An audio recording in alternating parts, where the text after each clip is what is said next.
എല്ലാത്തിനെയും സൃഷ്ടിച്ച് കഴിഞ്ഞതിന് ശേഷം ബന്ധത്തെ സൃഷ്ടിക്കുകയാണ്. ആ അവസരത്തിൽ ബന്ധം പടച്ചവനോട് ചോദിക്കുന്നുണ്ട്, പടച്ചവനെ എന്നെ മുറിക്കപ്പെടുന്ന സാഹചര്യം വരുമോ എന്ന്. എന്നെ മുറിക്കപ്പെടുന്ന സാഹചര്യം വരുമോ എന്ന ചോദ്യത്തിന് പടച്ചവൻ നൽകിയ മറുപടി ഉത്തരം ഇങ്ങനെയായിരുന്നു: നീ മുറിക്കപ്പെടുമെങ്കിൽ, നിന്നെ ആരെങ്കിലും മുറിക്കുന്നുണ്ട് എങ്കിൽ അവരുമായുള്ള ബന്ധം ഞാനും മുറിക്കുന്നതാണ്. അതല്ല, നിന്നെ ആരെങ്കിലും കൂട്ടിയോജിപ്പിക്കുന്നുണ്ട് എങ്കിൽ, ബന്ധത്തെ ആരെങ്കിലും കൂട്ടിയോജിപ്പിക്കുകയാണ് ചെയ്യുന്നതെങ്കിൽ അവരുമായുള്ള ബന്ധം ഞാനും കൂട്ടിയോജിപ്പിക്കുന്നതാണ് എന്ന്. പ്രിയപ്പെട്ടവരെ, ആ ശുഭ മുഹൂർത്തത്തിലാണ് നമ്മൾ ഇരിക്കുന്നത്. നിങ്ങൾ ഓരോരുത്തരും ഇവിടെ ബന്ധങ്ങൾ ഇങ്ങനെ കൂട്ടിയോജിപ്പിക്കുകയാണ്. വർഷങ്ങൾക്ക് മുൻപേയുള്ള ആ ബന്ധങ്ങൾ ഇന്ന് ഒരുപാട് വർഷങ്ങൾക്ക് ശേഷം ഇവിടെ ആദ്യമായി കണ്ടുമുട്ടുന്നവരുണ്ടായിരിക്കാം, അല്ലെങ്കിൽ ഒന്ന് കാണാൻ സാധിച്ചെങ്കിൽ എന്ന് ആഗ്രഹിച്ച് കണ്ടുമുട്ടുന്നവരുണ്ടായിരിക്കാം. നിങ്ങൾക്കേറെ സന്തോഷങ്ങളും നിങ്ങളുടെ ആഗ്രഹങ്ങളും സ്വപ്നങ്ങളും എല്ലാം പങ്കുവയ്ക്കാനുണ്ടായിരിക്കാം. ഈ മുഹൂർത്തത്തിൽ ഇവിടെ കുടുംബബന്ധം ഊട്ടിയുറപ്പിക്കുന്നവരും ഞാനും നാളെ സ്വർഗ്ഗപൂങ്കാവനത്തിൽ ഇപ്രകാരമായിരിക്കുമെന്ന് മുത്തു മുഹമ്മദ് മുസ്തഫ സ്വല്ലല്ലാഹു അലൈഹി വസല്ലമ നമ്മെ ഓർമ്മിപ്പിച്ചത്. കുടുംബബന്ധം മുറിക്കുന്നത് എന്നിൽപ്പെട്ടവനല്ല എന്ന് നമ്മെ ഉണർത്തിയതും വീണ്ടും വീണ്ടും ഇങ്ങനെ ഓർത്തു പോവുകയാണ്.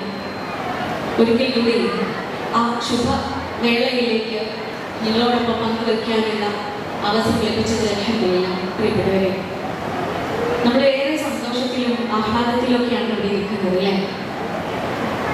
ഹലോ കോട്ടയംകാരെ, ഇല്ലേ? ഉണ്ടോ? ഫുഡ് കഴിച്ചാ? അല്ല, ഞാൻ പറയുന്നത് നിനക്ക് മനസ്സിലാവണ്ട. ആദ്യം അത് ചോദിക്കണല്ലോ. കാരണം എനിക്ക് എപ്പോഴും ഉണ്ടാകുന്ന സംശയമാണ്, ചില ദൂരേക്കൊക്കെ വരുന്ന സമയത്ത് പഠിച്ചോനെ ഞാൻ പറയുന്നത് നിങ്ങൾക്കൊക്കെ തിരിയോന്ന്. ഒരിക്കൽ കാസർഗോഡ് പോയ സമയത്ത് ഞാൻ നൗഷാദിന്റെ അടുത്ത് ചോദിച്ചേ, അല്ല നൗഷാദിക്ക, ഇവിടെ മലപ്പുറത്തിൽ നിന്നല്ലേ പോണതാണെങ്കിൽ കാസർഗോഡ്. ചിലപ്പോൾ സംസാരത്തിനിടയിൽ നമ്മളിങ്ങനെ അതിലേക്ക് തന്നെ ഒഴുകി കഴിഞ്ഞാൽ തൻ്റെതായ ശൈലികളൊക്കെ കയറി കൂടും. അപ്പൊ ഞാൻ പറയുന്നത് കാസർഗോഡൊക്കെ തിരിയോന്ന് ചോദിച്ചു. നൗഷാദൊക്കെ പറഞ്ഞ ഉത്തരമായിരുന്നു രസം. നൗഷാദൊക്കെ പറയണത് ഒന്നെങ്കിൽ ഒന്ന് തിരിയും, അല്ലെങ്കിൽ ഒന്ന് നട്ടം തിരിയുന്നു. നിങ്ങൾ നട്ടം തിരിയുന്നുണ്ടോ? ഉണ്ടോ? ഇല്ലല്ലോ, അല്ലേ? എങ്ങാനും നട്ടം തിരിയുന്നുണ്ടെങ്കിൽ ദയവ് ചെയ്ത് എൻ്റെ അടുത്ത് പറയണേ. മോള് പറഞ്ഞത് മനസ്സിലായില്ല, അല്ലെങ്കിൽ നീ പറഞ്ഞത് ഇപ്പൊ മനസ്സിലായില്ല എന്ന് പറഞ്ഞാല് ഞാൻ നിങ്ങൾക്ക് മനസ്സിലാവുന്ന ഭാഷയിൽ എൻ്റെ മാക്സിമം നിങ്ങളിലേക്ക് എത്തിക്കാൻ ശ്രമിക്കും. നിങ്ങളൊക്കെ ഇവിടെ ഇല്ലേ? ഭക്ഷണം കഴിച്ചില്ലേ? നല്ല ബിരിയാണി ആയിരുന്നു, അല്ലേ? ആക്ച്വലി അത് ബിരിയാണി ആണോ? ആണോ? നിങ്ങളൊക്കെ കഴിച്ചത് ബിരിയാണിയാ? ആ, അതെന്താ, ഞങ്ങൾ മലപ്പുറം ബിരിയാണി അങ്ങനെയല്ല. മലപ്പുറം ദം ബിരിയാണി കഴിച്ചവരുണ്ടോ? ഉണ്ടോ? ഇല്ല എങ്കിൽ ബോം വെൽക്കം. എല്ലാവരും ഞാൻ ക്ഷണിക്കുകയാണ്, മലപ്പുറത്തേക്ക് വരാം. എത്ര പേരുണ്ടെങ്കിലും കുഴപ്പമില്ല, ജസ്റ്റ് എന്നെ വിളിച്ചാൽ മതി. നല്ല മലപ്പുറത്തുള്ള നല്ല അടിപൊളി ദം ബിരിയാണി നമുക്ക് തരാം. പക്ഷെ ഇപ്പൊ ഞാൻ മക്കൾ കഴിച്ച ബിരിയാണി നല്ല ടേസ്റ്റ് ഉണ്ടായിരുന്നു, എല്ലാവർക്കും ഇഷ്ടമായി. പക്ഷെ എൻ്റെ മോനെ അതിന്റെ പേരിട്ടത് വേറെന്തൊരു പേര്, സുരാണി, അങ്ങനത്തൊരു പേര് ഞാൻ വിളിച്ചത്. സുരിയാണി. ഉമ്മച്ചത് ബിരിയാണിയിലൊരു സുരിയാണി തോന്നുന്നു പറഞ്ഞിട്ടാണ് കഴിച്ചത്. By it is very tasty. അങ്ങേയറ്റം ടേസ്റ്റ് ഉണ്ടായിരുന്നു, ആസ്വദിച്ച് കഴിച്ചു. പിന്നെ പറയാതിരിക്കുന്ന വയ്യ നിങ്ങളുടെ ആതിഥേയത്വം. അത് പറയാതെ ഞാൻ ഒരുപക്ഷെ മറന്നുപോയാലും ഓർത്തിട്ട് എപ്പോഴും പറയുന്നത്. ഏകദേശം എനിക്ക് തോന്നുന്നു 2-3 മാസങ്ങൾക്ക് മുൻപേ പ്രിയപ്പെട്ട എൻ്റെ ക്ലാസ്സിൽ വിളിച്ച ഞാൻ താമസിച്ച വീട്ടിലെ നിങ്ങളുടെ സംഘാടകരുടെ പേര് ഞാൻ മറന്നുപോയി. ആരെങ്കിലും ഒന്ന് പറഞ്ഞു തരുമോ? ആരാ? റഷീദിക്ക, അല്ലേ? റഷീദിക്കയാണ് 3 മാസങ്ങൾക്ക് മുമ്പ് എന്നെ പ്രോഗ്രാമിന് വിളിച്ചത്. അപ്പൊ അന്ന് മുതൽ എന്നെ ഇതിന്റെ പ്രിപ്പറേഷൻസും ഇതിന്റെ അപ്ഡേറ്റ്സും ഒക്കെ അറിയിക്കുന്ന രീതിക്കാണ്. അദ്ദേഹം ഇടയ്ക്കിടയ്ക്ക് മെസ്സേജ് ചെയ്യും, എന്നെ ഓർമ്മിപ്പിക്കും, വിട്ടുപോകാതിരിക്കാൻ വേണ്ടിയിട്ട് പലതരത്തിൽ എന്നെ ഓർമ്മപ്പെടുത്തുമായിരുന്നു. അങ്ങനെ ഇന്നലെ രാത്രി 9:30 നിലമ്പൂരിൽ നിന്ന് ഞങ്ങൾ ട്രെയിൻ കയറി. ഞാനും പ്രിയപ്പെട്ടവരും 3 മക്കളും ഞങ്ങൾ ഫാമിലി ബാങ്ക് ആയിട്ടാണ് വന്നത്. ഇന്ന് ഹോളിഡേ ആണല്ലോ, മക്കളെ കൂടെ കൂട്ടാം എന്ന്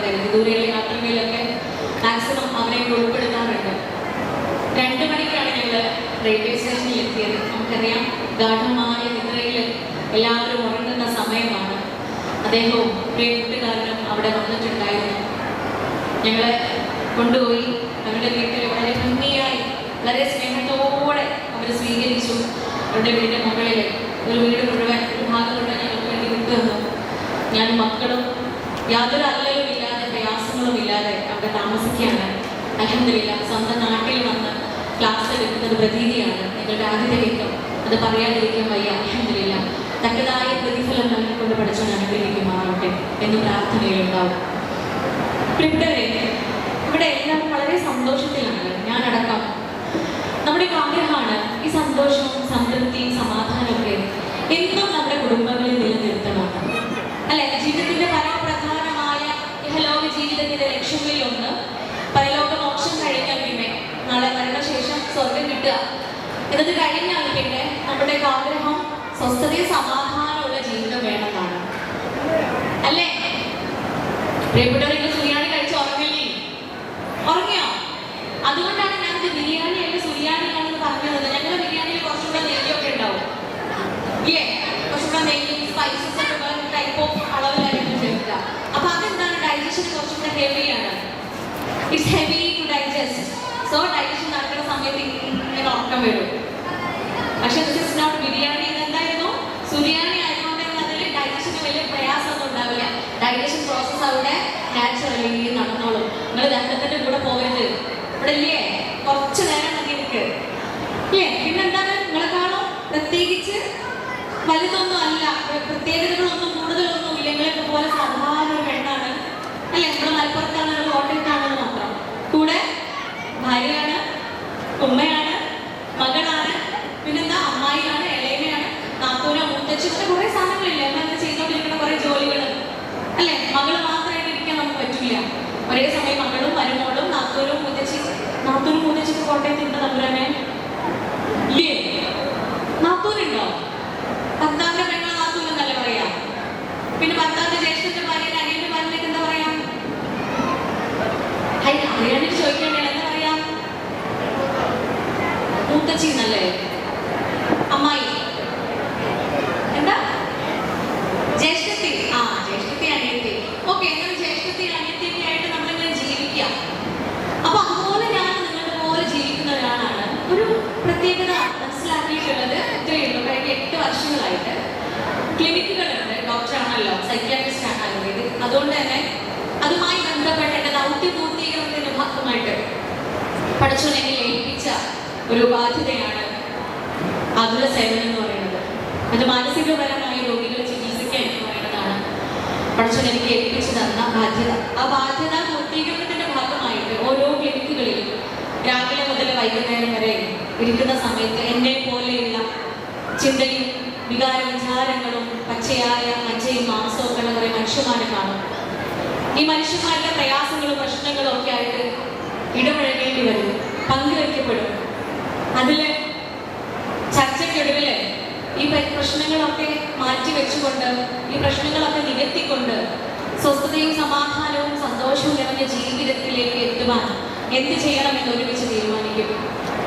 ഈ സമയങ്ങളിലൊക്കെ ഞാൻ എന്നോട് തന്നെ ചോദിക്കാറുണ്ട്, അല്ലെങ്കിൽ എന്നോട് തന്നെ പറയാറുണ്ട്, ഈ പ്രയാസങ്ങളും ബുദ്ധിമുട്ടുകളും ഈ പ്രതിസന്ധികളൊക്കെ സ്വന്തം ജീവിതത്തിൽ വരാതിരിക്കുവാൻ, അല്ലെങ്കിൽ ആരുടെയും ജീവിതത്തിൽ വരാതിരിക്കുവാൻ ഞാൻ എന്തെല്ലാം ചെയ്യേണ്ടതുണ്ട്, അതുമല്ലെങ്കിൽ ഞാൻ എങ്ങനെയെല്ലാം എന്തെല്ലാം ചെയ്യാതിരിക്കേണ്ടതുണ്ട്, ഞാൻ എങ്ങനെയെല്ലാം ആയിത്തീരേണ്ടതുണ്ട് എന്ന് വൈകുന്നേരമാകുമ്പോൾ അതിൻ്റെ ഉത്തരം കണ്ടെത്തുകയും സ്വന്തം ജീവിതത്തിൽ അത് പ്രാവർത്തികമാക്കാൻ ശ്രമിക്കുകയും ചെയ്യും. അൽഹംദുലില്ലാ, അതുകൊണ്ടാവാം ഇന്ന് ഇവിടെ ഇത്ര ദൂരം സഞ്ചരിച്ച് നിങ്ങൾക്ക് മുമ്പിൽ ഇങ്ങനെ നിൽക്കത്തക്ക രൂപത്തിൽ പഠിച്ചുടങ്ങി പ്രാപ്തിയാക്കിയത്. കൃതജ്ഞത അറിയിച്ചുകൊണ്ട് അൽഹംദുലില്ലാ പ്രിയപ്പെട്ടവരെ, ഈ സ്വസ്ഥത സമാധാനം ഇത് തന്നെയാണ് ആധികാരികമായി നമ്മൾ എല്ലാവരും ഭൂമിയിലെ ജീവിതത്തിന്റെ ലക്ഷ്യമായിക്കൊണ്ട് കാണുന്നത്. ഈ സമാധാന സ്വസ്ഥതയൊക്കെ ഉണ്ടാവാൻ ഞാൻ എന്ത് ചെയ്യണം, ഞാൻ എന്തെല്ലാം ആവേണ്ടതുണ്ട്, ഞാൻ എങ്ങനെയൊക്കെ ആവേണ്ടതുണ്ടെന്ന് ഞാൻ എൻ്റെ മെഡിക്കൽ ലൈഫിൽ നിന്ന് മനസ്സിലാക്കിയത് അത് സന്ദർഭമായി വിശദീകരിക്കുകയാണ്. പലപ്പോഴും ക്ലിനിക്കിൽ ഞാൻ കേൾക്കുന്ന ഒന്നാണ്, ഡോക്ടറെ ഇവളെ ഒന്ന് നന്നാക്കി തരുമോ, അല്ലെങ്കിൽ ഡോക്ടറെ ഇവനെ ഒന്ന് നന്നാക്കി തരുമോ എന്ന്. അപ്പൊ എന്തിനു എന്ന ചോദ്യത്തിന്റെ ഉത്തരം ഒരു പേരില്ല. അപ്പൊ ഓള് നന്നായാല് ആ സ്വസ്ഥതയും സമാധാനം വരും, അല്ലെങ്കിൽ ഓന് നന്നായാല് ആ സ്വസ്ഥതയും സമാധാനം വരും എന്നൊരു ഉത്തരത്തിലേക്കാണ് അവസാനം എത്തുക. അപ്പോ ഞാൻ എപ്പോഴും ചിന്തിക്കാറുണ്ട്, ഈ ഓള് ഓന് എന്ന് പറയുന്നത് അഥവാ ഞാൻ എന്ന് പറയുന്നത് ഫാനോ മിക്സിയോ ഒന്നും അല്ല. ആണോ? മെഷീനാണോ നമ്മള്? ഈ ഓനോ ഓളോ ജീവനുള്ള മനുഷ്യനാണ്. ഫാനോ മിക്സിയോ എ സിയോ ഒക്കെ ആണെന്നുണ്ടെങ്കിൽ നമുക്ക് പെട്ടെന്ന് നന്നാക്കി കൊടുക്കാം. ഇത് മനുഷ്യന്മാരായതുകൊണ്ട് തന്നെ എങ്ങനെ നന്നാക്കും, ഈ ഓനെ എങ്ങനെ നന്നാക്കും, അല്ലെങ്കിൽ ഓളെ എങ്ങനെ നന്നാക്കും എന്ന് എപ്പോഴും ചിന്തിക്കുന്ന ഒരു കാര്യമാണ്. പക്ഷേ ഉണ്ടല്ലോ, ഈ ഓരോ ഓളോ നന്നായാല് നമ്മളെ പോലെ ഒരു സ്വസ്ഥതയും സമാധാനം വരികയും ചെയ്യും. ഈ വീട്ടിലെ സ്വസ്ഥതയും സമാധാനം തന്നെയാണ് ഒരു മനുഷ്യന്റെ അൾട്ടിമേറ്റ് സ്വസ്ഥതയും സമാധാനം എന്ന് പറയുന്നത്. അത് ഞാൻ മാത്രം പറയുന്ന ഒരു കാര്യമല്ല, എന്റെ അനുഭവത്തിൽ നിന്ന് പറയുന്ന ഒരു കാര്യമല്ല. ഫാദർ ഓഫ് സൈക്കോളജി എന്നറിയപ്പെടുന്ന മഹാൻ സിഗ്മണ്ട് ഫ്രോയിഡിന്റെ ഒരു പഠന റിപ്പോർട്ട് ഇങ്ങനെയാണ്. ഭൂമിയിൽ 900 കോടിയിലേറെ മനുഷ്യന്മാരുണ്ടല്ലോ. ഈ മനുഷ്യന്മാരില് മാനസിക വിഭ്രാന്തി അനുഭവിക്കുന്ന അല്ലെങ്കിൽ മനോവേദന, മനപ്രയാസം അനുഭവിക്കുന്ന ആളുകളിലൊക്കെ മനപ്രയാസത്തിന്, മനോവേദനയ്ക്ക് 70% കാരണവും അവരുടെ വീടുകളിലുള്ള, അവരുടെ ബന്ധങ്ങൾക്കുള്ളിലുള്ള വിള്ളലുകളാണ്, ശിഥിലതയാണ് എന്ന്. അതുകൊണ്ട് തന്നെ ശാസ്ത്രം അത് പറയുമ്പോൾ ഞാൻ ഓരോ ദിവസവും കാണുന്ന അനുഭവങ്ങൾ അങ്ങനെ തന്നെയാണ്. ഒരുപക്ഷെ ഒരുപാട് പേരും പ്രശസ്തിയും ഒക്കെയുള്ള, സമ്പത്തും സ്ഥാനമാനങ്ങളും ഒക്കെയുള്ള മനുഷ്യന്മാരെ ക്ലിനിക്കിലേക്ക് കൗൺസിലിംഗിന് വരും. ഡോക്ടർ സ്വസ്ഥതയില്ല, സമാധാനമില്ല, ഒരേ ഒരു സുഖമില്ല എന്ന് പറഞ്ഞിട്ട്. അപ്പൊ ഞാൻ എപ്പോഴും ചിന്തിക്കാറുണ്ട്, കുറേ പൈസ ഉണ്ടല്ലോ, കുറേ സമ്പത്തുണ്ടല്ലോ, കുറേ സ്ഥാനമാനങ്ങളൊക്കെ ഉണ്ടല്ലോ, പേരും പ്രശസ്തിയൊക്കെ അതിനേക്കാളുണ്ടല്ലോ, എല്ലാവരാലും അറിയപ്പെടുന്ന മനുഷ്യനാണല്ലോ, എല്ലാവരാലും ബഹുമാനിക്കപ്പെടുന്ന മനുഷ്യരാണല്ലോ, എന്നിട്ട് എന്തേ സ്വസ്ഥതയും സമാധാനം ഇല്ലാത്തേന്ന്. ആ ഉത്തരത്തിലേക്ക് എത്തുന്നത് പലപ്പോഴും ആ പേര് ഇങ്ങനെ ആഴ്ന്നിറങ്ങി ചെല്ലുന്നത് ഈ പൊരയുടെ ഉള്ളിലാണ്, നമ്മുടെയൊക്കെ വീടിന്റെ ഉള്ളിലാണ്. അതുകൊണ്ട് തന്നെയാണ് പ്രിയപ്പെട്ടവരെ, അല്ലാഹു പരിശുദ്ധ ഖുർആനിലൂടെ നമ്മുടെ ഇടങ്ങളെ, നമ്മൾ ഇരിക്കുന്ന നമ്മുടെ കൂടുകളെ, നമ്മുടെ വീടുകളെ മസ്കൻ എന്ന പേരിൽ വിളിച്ചത്. മസ്കൻ എന്ന വാക്കിന്റെ അർത്ഥം ഞാൻ നേരത്തെ പറഞ്ഞു, അത് ഭൂമിയിൽ ഏറ്റവും സമാധാനമുള്ള ഇടം എന്നാണ്. സമാധാനമുള്ള ഇടം അല്ല കേട്ടോ, സമാധാനമുള്ള ഇടം വേറെ ഉണ്ടാവും, പക്ഷെ ഏറ്റവും സമാധാനമുള്ള ഇടം. ഈ സമാധാനം നൽകുന്ന ഇടങ്ങളൊക്കെ കൂടെ എടുത്ത് നോക്കിയാല് അതിൻ്റെ ഉള്ളത് ഏറ്റവും സമാധാനമുള്ള ഒരു ഇടത്തെ അങ്ങ് പൊക്കിയെടുക്കാൻ പറഞ്ഞാല് അതിന്റെ പോലെയാണ് അല്ലെ? എന്റെ കോട്ടയത്ത് കാഞ്ഞിര പള്ളിയില് എത്ര വലിയ റിസോർട്ടിൽ നിങ്ങൾ കണ്ടിട്ടിട്ടും കാര്യമില്ല, ഈ ബുർജ് ഖലീഫയുടെ ഏറ്റവും മുകളിൽ കാട്ടിൽ കൊണ്ടുപോയിട്ടിട്ടും കാര്യമില്ല. സന്ധ്യ മയങ്ങുമ്പോ രാത്രി ഇങ്ങനെ ചെക്ക് ചെയ്ത് വരുമ്പോ ഉള്ളിൽ ഉണ്ടാകുന്ന ആഗ്രഹമുണ്ട്. എന്താ? ഞാൻ എന്നെ പറഞ്ഞത് നിങ്ങളെ കാര്യങ്ങൾ തന്നെയാണ്. എന്താ ഉള്ളിൽ ഉണ്ടാകുന്ന ആഗ്രഹം? അല്ലേ നിങ്ങളൊക്കെ കൂടെ ഞാൻ കൊണ്ടുപോയി മലപ്പുറത്ത് എടക്കര വലിയ റിസോർട്ടിൽ കൊണ്ടുപോയിട്ടു. വൈകുന്നേരം നമ്മൾ എന്താ ചിന്തിക്കുക? പഠിച്ചോലെ പോലെ പോകണല്ലോ, ഇല്ലേ? എനിക്ക് എന്റെ വീട്ടിൽ പോകാൻ പറ്റിയെങ്കിൽ എന്റെ വീട്, ആ മണം, ആ ബെഡ്റൂം, ആ ബെഡ്ഷീറ്റ്, ഇതൊക്കെ നമുക്ക് ഉണ്ടാകുന്ന ഒരു ടൈപ്പ് ഓഫ് ഒബ്സഷൻ ആണ്, അല്ലെങ്കിൽ ഒരു തരം വികാരമാണ്. അവിടെ എത്തണം, അതിൻ്റെ ഉള്ളിൽ എത്തിയാലേ നമുക്ക് സമാധാനം കിട്ടുള്ളൂ.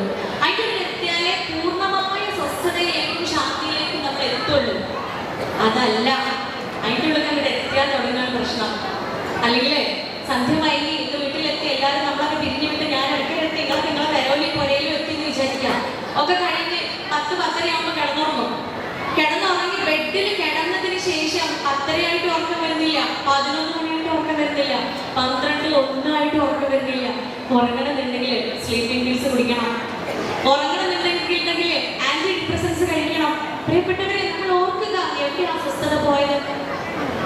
നമ്മൾ ഉറങ്ങാന് 10 മണിക്ക് ഉറങ്ങി 10:30 ആകുമ്പോഴത്തിന് ഗാഠമായ ഉറക്കത്തിലേക്ക് പ്രവേശിക്കാനുള്ള ഭാഗ്യം നമുക്ക് ഉണ്ടെങ്കിൽ ഈ ആന്റി ഡിപ്രസൻസും അല്ലെങ്കിൽ സ്ലീപ്പിംഗ് പിൽസിന്റെയും സഹായമില്ലാതെ ഉറങ്ങാൻ നമുക്ക് നമ്മുടെ മസ്കനുകളിൽ സാധിക്കുന്നുണ്ട് എങ്കിൽ പ്രിയപ്പെട്ടവരെ നമ്മൾ പറയണം അൽഹംദുലില്ലാ, അത് തന്നെയാണ് എന്റെ മസ്കൻ, അതാണ് എന്റെ മസ്കൻ. ആ വീടിനെ ഹോം എന്ന് പറഞ്ഞാൽ ഇംഗ്ലീഷ് ഭാഷയിൽ ഹോം എന്ന വാക്കിന്റെ അർത്ഥം തന്നെ മിനിയേച്ചർ ഫോം ഓഫ് ഹെവൻ എന്നാണ്.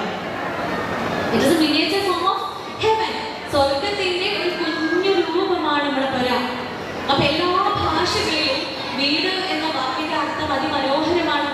അത് സ്വർഗമാക്കി മാറ്റുകയും സമാധാന കൂടാക്കി മാറ്റുകയും ചെയ്യേണ്ടത് നമ്മളാണ് പ്രിയപ്പെട്ടവരെ. ജീവനില്ലാതെ സിമന്റ് കൊണ്ടും പിന്നെ ഹോളോ ബ്രിക്സ് കൊണ്ടും അതുപോലെ മണൽ കൊണ്ടും കമ്പി കൊണ്ടും ഉണ്ടാക്കിയ ആ വീടിനെ ജീവസുറ്റതാക്കി മാറ്റുന്നത്, അതിനെ ഭംഗിയുള്ളതാക്കി മാറ്റുന്നത്, അതിനെ സമാധാനമുള്ളതാക്കി മാറ്റുന്നത് ആ വീടിനുള്ളിൽ ജീവനുള്ള ഓരോ മനുഷ്യരുമാണ്. അതിലേക്കാണ് നമ്മൾ വരുന്നത്. എങ്ങനെ എൻ്റെ കൂടെയുള്ള ആളുകളെ ഞാൻ നന്നാക്കും? നേരത്തെ പറഞ്ഞല്ലോ, ഓനെ നന്നാക്കണം, ഓളെ നന്നാക്കണം എന്ന് പറഞ്ഞു വരുമ്പോ ഞാൻ ചിന്തിക്കേണ്ടതുണ്ട്, എങ്ങനെയാണ് ആ ഓനെ ഞാൻ നന്നാക്കും? നമുക്ക് നമ്മുടെ വീടുകളിൽ ഏറ്റവും എളുപ്പം നന്നാക്കാൻ പറ്റിയ ഒരാളുണ്ട്. കൊട്ടയക്കാർ എല്ലാവരും ഉണ്ടല്ലേ? പോയോ? എല്ലാവരും ഉണ്ടോ? ഇതൊരു സുഖം. നിങ്ങളൊന്നും പറയാത്ത തല ഒന്ന് ഇളക്കിക്കൂടെ? തല ഇളക്കാൻ എന്തെങ്കിലും ബുദ്ധിമുട്ടുണ്ടോ?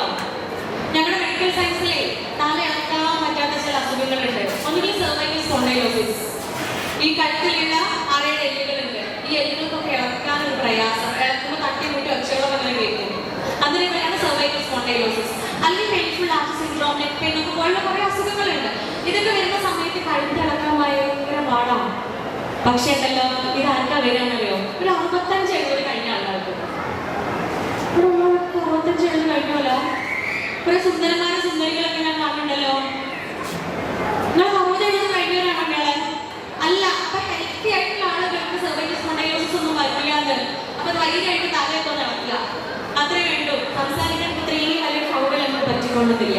അപ്പൊ ജസ്റ്റ് ഹെഡ് ഒന്ന് മൂവ് ആക്കിയാൽ മതി അല്ലേ? നിങ്ങളുടെ എല്ലാവർക്കും ഇങ്ങനെ ആക്കിയാൽ മതി.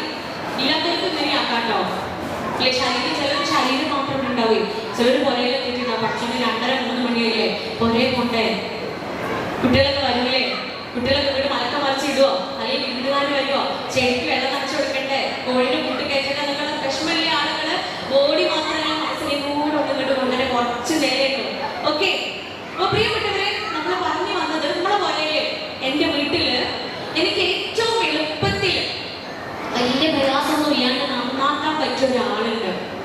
നമ്മളൊക്കെ നന്നാക്കാൻ പോകാനുണ്ട്. എല്ലാവരും നന്നാക്കി വീട്ടിൽ നിന്ന് പുരയ്ക്ക് പോകുമ്പോഴത്തേന് അടിപൊളി മത്സരത്തിലേക്കാണ് നമ്മൾ കയറി ചെല്ലേണ്ടത്. അപ്പൊ നന്നാക്കാൻ പോകണം നോക്കല്ല, ആരും ഏറ്റവും എളുപ്പത്തിൽ നന്നാക്കാൻ പറ്റാന്ന് നമുക്ക് എന്റെ കൂടെ ഉണ്ടോ? അതിനകത്ത് നമ്മൾ എങ്ങോട്ട് പോകണം? പുരയ്ക്ക് പോകണം.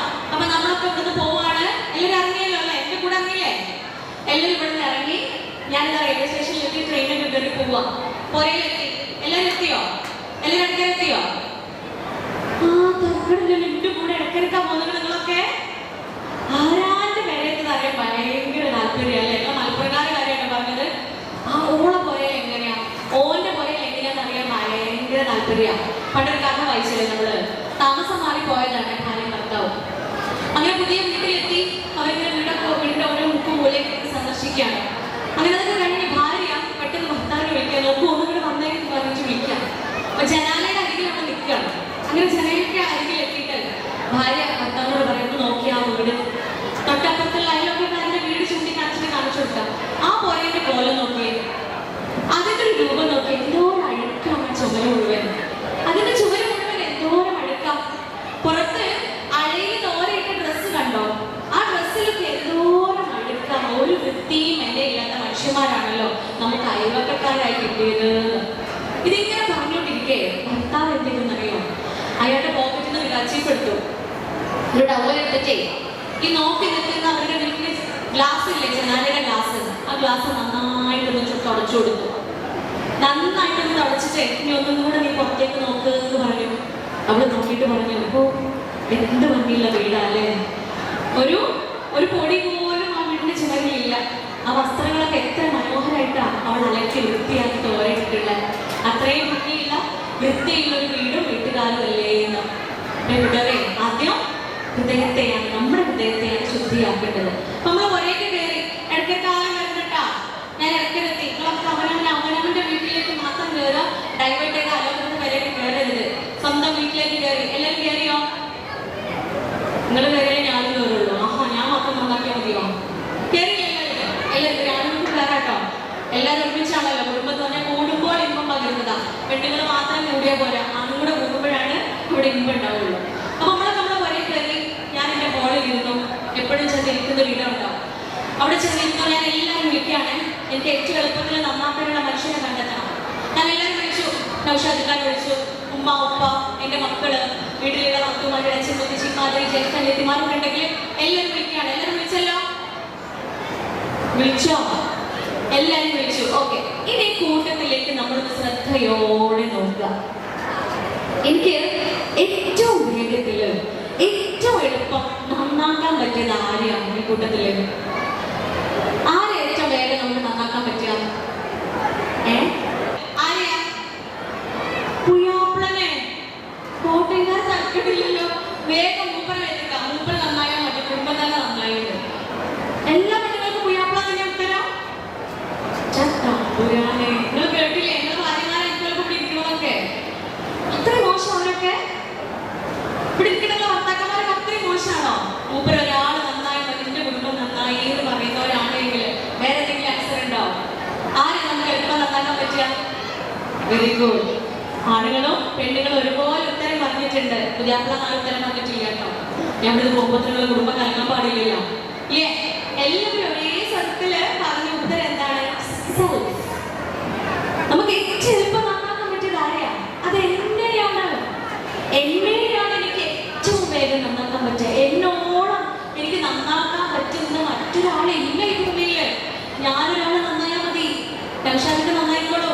ഞാനൊരാള് നന്നായാൽ മതി, എന്റെ കുട്ടികളെ അമ്മയൊപ്പം ചുറ്റുമുള്ള ഓരോ മനുഷ്യരും നന്നായിക്കോളും. പ്രിയപ്പെട്ടവരെ, ആ വീട് തന്നെ നന്നാകുമ്പോ ആ നാട് മുഴുവനായും നന്നാകും. ഒരു നാട് മുഴുവൻ നന്നാകുമ്പോൾ രാജ്യം മുഴുവനായും നന്നാകും. അങ്ങനെ ലോകം മുഴുവനായും നന്നാകുമെന്ന് പ്രിയപ്പെട്ട ഹബീബ് മുസ്തഫ സല്ലല്ലാഹു അലൈഹി വസല്ലം ഉണർത്തുകയാണ്. അതുവഴി ജവഹർലാൽ നെഹ്റു, ഗാന്ധിജിയും APJ അബ്ദുൽ കലാം ഒക്കെ ഇതേ അർത്ഥം വീണ്ടും വീണ്ടും ആപ്തവാക്യങ്ങളിലൂടെ നമ്മളോട് ഇങ്ങനെ ഉണർത്തുമ്പോൾ ഞാനാണ് ആദ്യം നന്നാവേണ്ടത് എന്ന വലിയ പാഠത്തിൽ നിന്നും തന്നെ നമുക്ക് തുടങ്ങാം. എങ്ങനെയാണ് നന്നാവുക? പക്ഷെ തമ്പുരാനെ എവിടുന്നാ തുടങ്ങാം? എപ്പോഴുള്ളൊരു സംശയമാണ് അല്ലേ? അതിന് അൽഹുദ എന്നറിയപ്പെടുന്ന, വഴികാട്ടി എന്നറിയപ്പെടുന്ന പരിശുദ്ധ ഖുർആനിൽ അതിനുള്ള വഴിയുണ്ട്. വഴികാട്ടിയാണ്, നമുക്ക് നല്ല വഴി കാണിച്ചിരുന്ന ഒന്നാണ് പരിശുദ്ധ ഖുർആൻ. ആ ഖുർആനിലുണ്ട് ആ മാർഗം. ഇങ്ങനെ പറയണത്, നമ്മൾ ഓരോരുത്തരും ഉത്തരവാദിത്തങ്ങൾ ഏൽപ്പിക്കപ്പെട്ടവരാണ്. ഞാൻ നിങ്ങളൊക്കെ കുറേയേറെ ഉത്തരവാദിത്തങ്ങൾ ഏൽപ്പിക്കപ്പെട്ടവരാണ്. ഈ ഉത്തരവാദിത്തങ്ങളെ കുറിച്ച് നാളെ നിങ്ങൾ ഓരോരുത്തരും ചോദ്യം ചെയ്യപ്പെടുക തന്നെ ചെയ്യുന്ന പറയുന്നത്. അപ്പൊ രണ്ടാമത്തെ പണി കിട്ടില്ല, എനിക്കിന്ന് നന്നാക്കുക വേണം, ഈ ഉത്തരവാദിത്തങ്ങൾക്ക് ഉത്തരം പറയാൻ വേണം. എന്തൊക്കെയാണ് ഇതിൽ ഏൽപ്പിക്കപ്പെട്ട ഉത്തരവാദിത്തങ്ങൾ? നാളെ ഞാൻ ചോദ്യം ചെയ്യപ്പെടുമെന്ന്, ഞാൻ ഫോളോ ചെയ്യുന്ന, ഞാൻ മാതൃകയാക്കുന്നതിന് പരിശുദ്ധ ഖുർആൻ എന്നോട് പറയുന്ന ആ ഉത്തരവാദിത്തങ്ങൾ എന്തൊക്കെയാണ്? ആ ഉത്തരവാദിത്തങ്ങൾക്ക് ആ ചോദ്യം ചെയ്യപ്പെടുന്ന നിമിഷത്തില് ഒരേപോലെ ഉത്തരം പറഞ്ഞുകൊണ്ട് ജയിക്കാൻ എനിക്ക് സാധിക്കുമെങ്കിൽ നമ്മൾ നന്നായി, ഞാൻ നന്നായി. അത് തന്നെയാണ് അതിനുള്ള ഉത്തരം. എനിക്ക് അർപ്പിതമായ ബാധ്യതകള് മുറപോലെ നിർവഹിച്ചുകൊണ്ട് ചോദ്യം ചെയ്യപ്പെടുന്ന ദിവസം തോൽക്കാതിരിക്കുക എന്നത് തന്നെയാണ് എന്നെ നന്നാക്കാനുള്ള ആദ്യത്തെ മാർഗം. അപ്പൊ എന്തൊക്കെയാണ് എന്നിൽ അർപ്പിതമായ കർത്തവ്യങ്ങൾ, ബാധ്യതകൾ എന്തൊക്കെയാണ്? എന്റെ ജന്മം തന്നെ പ്രിയപ്പെട്ടവരെ, എന്റെ ഈ ജീവിതം തന്നെ ഏറ്റവും വലിയ ഉത്തരവാദിത്തമാണ്. എന്നെ ഒരു മുസ്ലിമയായിക്കൊണ്ട് പഠിച്ചു ജനിപ്പിച്ചു. ഒരു മുസ്ലിമയായി എനിക്ക് ഒരു മുസ്ലിം ആയിക്കൊണ്ട് തന്നെ ഒരു മുസ്ലിം ആയിക്കൊണ്ട് ജീവിക്കുക എന്നതാണ് ഒന്നാമത്തെ ബാധ്യത. രണ്ടാമത്തത്, ജനിച്ചതോടുകൂടി ഞാൻ എൻ്റെ ഉമ്മയുടെയും ഉപ്പയുടെയും മകളായി ജനിച്ചവളാണ്. കൂടുതൽ മക്കൾ പെൺകുട്ടികളാണ് ഏറ്റവും കൂടുതൽ ഉള്ളത്. നമ്മൾ ഓരോരുത്തരും നമ്മുടെ ഉമ്മയുടെയും ഉപ്പയുടെയും മകളായി ജനിച്ചവരാണ്. നിങ്ങൾ ഓരോരുത്തരും നിങ്ങളുടെ ഉമ്മയുടെയും ഉപ്പയുടെയും മകനായി ജനിച്ചവരാണ്. ഈ മകളായി ജനിച്ച എനിക്ക്, മകനായി ജനിച്ച നിങ്ങൾക്ക് ഓരോരുത്തരുടെയും ആദ്യത്തെ ബാധ്യത എന്ന് പറയുന്നത് പ്രിയപ്പെട്ടവരെ, എൻ്റെ ഉമ്മയുടെ എൻ്റെ ഉപ്പയുടെ ഏറ്റവും നല്ല മകളാകുക എന്നതാണ്. നമ്മുടെ ഡ്യൂട്ടി മറക്കരുത്. നമ്മുടെ എയിം എന്താണ്? എന്നെ നന്നാക്കുക എന്നുള്ളതാണ്. ഞാൻ നന്നാവണല്ലോ, നന്നാവണമെന്നാലേ എൻ്റെ കുടുംബം നന്നാവുള്ളൂ. അതാണല്ലോ നേരത്തെ പറഞ്ഞു വെച്ചത്. അതിൻ്റെ ആദ്യ പടി എന്ന് പറയുന്നത് എന്നിലെ ഏറ്റവും മികച്ച മകളെ ഞാൻ കണ്ടെത്തുക എന്നതാണ് പ്രിയപ്പെട്ടവരെ. മാതാപിതാക്കളോടുള്ള ബാധ്യത പരിശുദ്ധ ഖുർആനില് ഏറെ പ്രാധാന്യത്തോട് കൂടിയിട്ട് നമ്മെ ഓരോരുത്തരെയും ഓർമ്മിപ്പിക്കുന്ന ഒന്നാ അമ്മമാരോടും അപ്പാരോടുള്ള ബാധ്യതയും. അതിനൊരു ഇമ്പോർട്ടൻസ് എന്താണെന്ന് നിങ്ങള് പടച്ചോനോടുള്ള ബാധ്യതകൾ പറഞ്ഞ ഇടത്തോടാണ്. പടച്ചോനോടുള്ള ബാധ്യത പറഞ്ഞതിന്റെ കൂടെ ചേർത്ത് വെച്ചിട്ടാണ് പറയുന്നത് അമ്മമാരോടും അപ്പാരോടുള്ള ബാധ്യത. നിങ്ങൾ അല്ലാഹുവിനെ മാത്രം ആരാധിക്കുക, പടച്ചോനെ മാത്രം ആരാധിക്കുക, പടച്ചോനോട് മറ്റൊന്നിനെയും പങ്കു ചേർക്കാതിരിക്കുക. നമുക്ക് പറയാം അറിയുന്നതാണ്.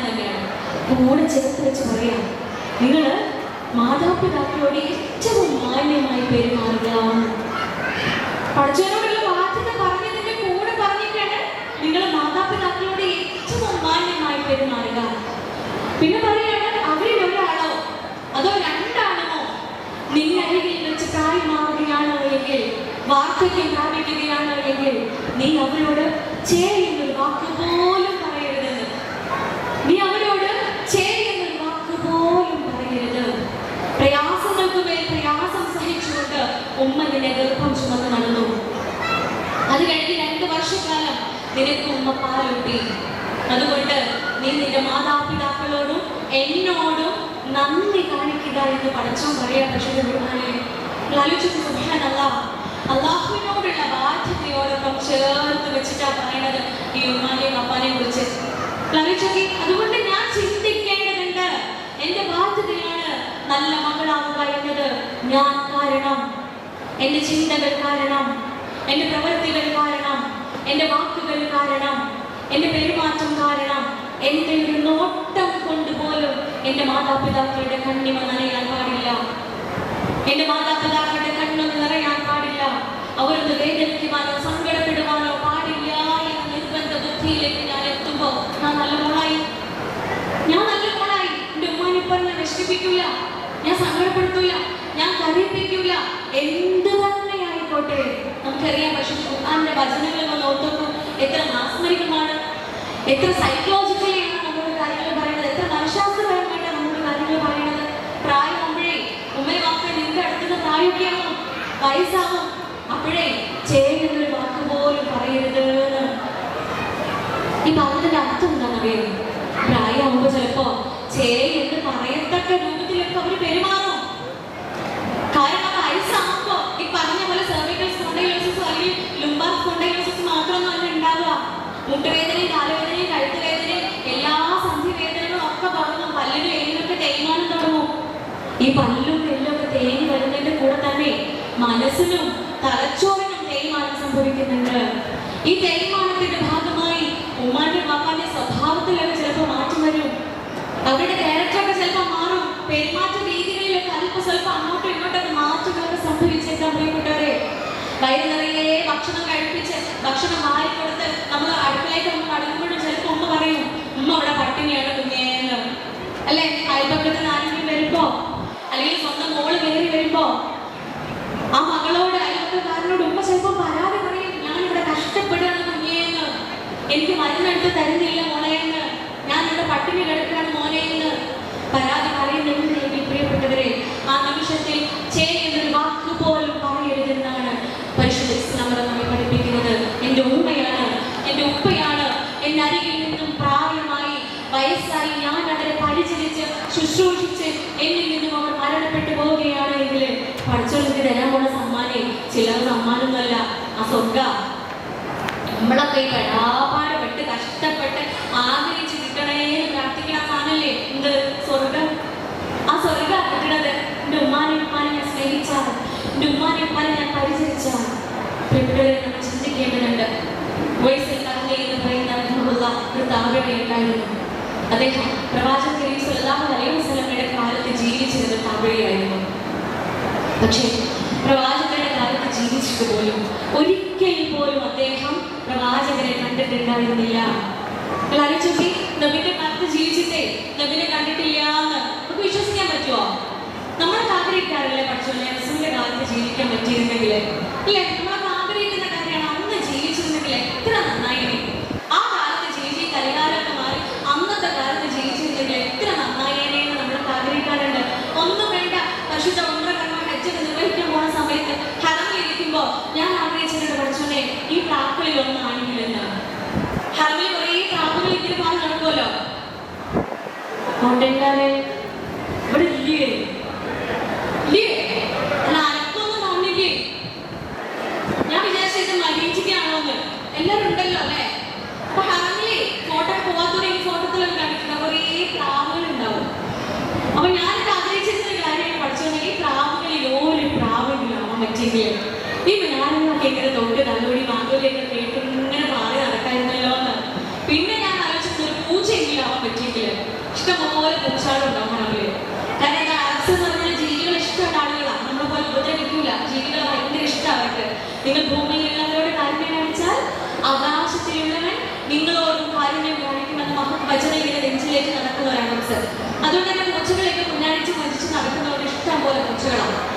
പൂച്ചകളിൽ എന്തെങ്കിലും ആവാൻ പറ്റിയെങ്കിലും ആഗ്രഹിച്ചിട്ടുണ്ട്. നമ്മൾ എപ്പോഴും പാടിയെടുക്കുന്ന പാട്ടില്ലേ, എങ്ങനെയാ? മക്കത്തിൽ പൂന്തോരും ഈന്തമരത്തിലെ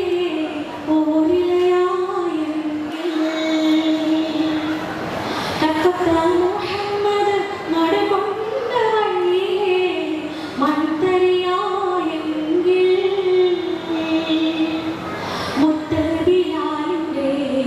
മുത്തബിലാലിന്റെ ബാങ്കുലി പരത്തണ കാറ്റലയായെങ്കിൽ മുമ്പനാപ്പിയ മണ്ണുള്ള നാട്ടിൽ ഞാൻ അന്ന് പിറന്നെങ്കിൽ അന്ന് പിറന്നെങ്കിൽ നമ്മൾ പറയുകയാണ് അന്ന് പിറന്നെങ്കിൽ എന്ന്. പ്രിയപ്പെട്ടവരെ, അന്ന് പിറക്കാനുള്ള ഭാഗ്യം സിദ്ധിച്ചു ഉവൈസൽക്ക്.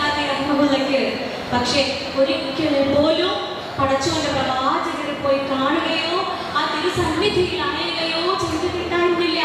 അത്ഭുതം എന്താണെന്നറിയോ? എന്നിട്ടും പ്രിയപ്പെട്ട ഹബീബ് കരീം സല്ലല്ലാഹു അലൈഹി വസല്ലമ തന്റെ കൂട്ടുകാരന്റെ അടുത്ത്, തന്റെ അനുജന്റെ അടുത്ത് അദ്ദേഹത്തെ പോയി സന്ദർശിക്കുവാനും പ്രവാചകർക്ക് വേണ്ടി പ്രാർത്ഥിക്കുവാനും തന്റെ സലാം പറഞ്ഞറിയിക്കുവാനും പറയുമായിരുന്നു. അത്ഭുതമായില്ലേ? എന്തിനാ? പ്രവാചകൻ ഒരിക്കൽ പോലും കണ്ടിട്ടില്ല. എന്നിട്ടും പ്രവാചകർക്ക് വേണ്ടി പ്രാർത്ഥിക്കണമെന്ന്, തന്റെ സലാം അറിയിക്കണമെന്ന് തന്റെ കൂട്ടുകാരന്റെ അരികിൽ പറഞ്ഞേക്കാനുള്ള കാരണം എന്താ? അത് പടച്ചോ നൽകിയ വലിയൊരു പ്രതിഫലമായിരുന്നു പ്രിയപ്പെട്ടവരെ. എന്തിനാണെന്നറിയോ? ഉവൈസൽക്കാരുടെ വീട്ടില് പ്രായമായ ഉമ്മയുണ്ട്, പ്രായമായ മാതാപിതാക്കളുണ്ട്. അവരെ പരിചരിക്കുന്ന കാര്യത്തിൽ, അവരെ നോക്കുന്ന കാര്യത്തിൽ അദ്ദേഹം അങ്ങേയറ്റം ജാഗ്രത കാണിച്ചിരുന്ന മനുഷ്യനായിരുന്നു. ഒരു നിമിഷം വീട്ടിൽ നിന്ന് മാറി നിന്നാൽ ഉമ്മയുടെ അവസ്ഥ എന്താകും? ഉമ്മയുടെ അവസ്ഥ എന്താകും? ഉമ്മയ്ക്ക് എന്ത് പറ്റും? ഉമ്മ വേദനിക്കും, ഉമ്മ പ്രയാസപ്പെടും. അവർ പരിചരിക്കാൻ ഞാൻ എപ്പോഴും എന്റെ ഉമ്മയുടെയും ഉപ്പയുടെയും അരികിൽ ഉണ്ടാവണമെന്ന് നിർബന്ധ ബുദ്ധിയുള്ള മനുഷ്യനായിരുന്നു. അതിന് പകരെ പടച്ചോൻ കൊടുത്ത പ്രതിഫലമാണത്. അതിന് പകരമായിക്കൊണ്ട് പടച്ചോൻ നൽകിയ പ്രതിഫലമായിരുന്നു പ്രിയപ്പെട്ടവരെ അത്. ഇതാണ് ഇങ്ങനെയാകണം ഓരോ മക്കളും തന്റെ ഉമ്മയോടും ഉപ്പയോടും അത്രയേറെ പ്രയാസപ്പെട്ട് അത്രയേറെ കഷ്ടപ്പെട്ട് വളർത്തി വലുതാക്കിയതാ. നിങ്ങൾ ആലോചിച്ച്, കണക്കില്ല, പറഞ്ഞാൽ തീരൂല. 10 മാസം വയറ്റിൽ ചുമന്ന് നടന്നതൊന്നും ഒരു കണക്കേ അല്ല. 10 മാസത്തെ എന്ത് കണക്കാതിലുള്ളത്? അതിൽ അനുഭവിച്ച പ്രയാസങ്ങൾ എത്രയുണ്ട്. ഒരു പെണ്ണ് ഗർഭിണിയാണെന്ന് അറിയുന്ന നിമിഷം മുതൽ പ്രയാസം അനുഭവിക്കാൻ തുടങ്ങുക. ആ പെണ്ണിന് പ്രയാസമില്ലാതെ ആ പെണ്ണിന് വേണ്ട എല്ലാ കാര്യങ്ങളും ചെയ്തു കൊടുക്കാൻ പാപ്പ ചോര നീരാക്കി അധ്വാനിക്കുക. കഷ്ടപ്പാടുകൾ എണ്ണി പറഞ്ഞാലും തീരില്ല പ്രിയപ്പെട്ടവരെ.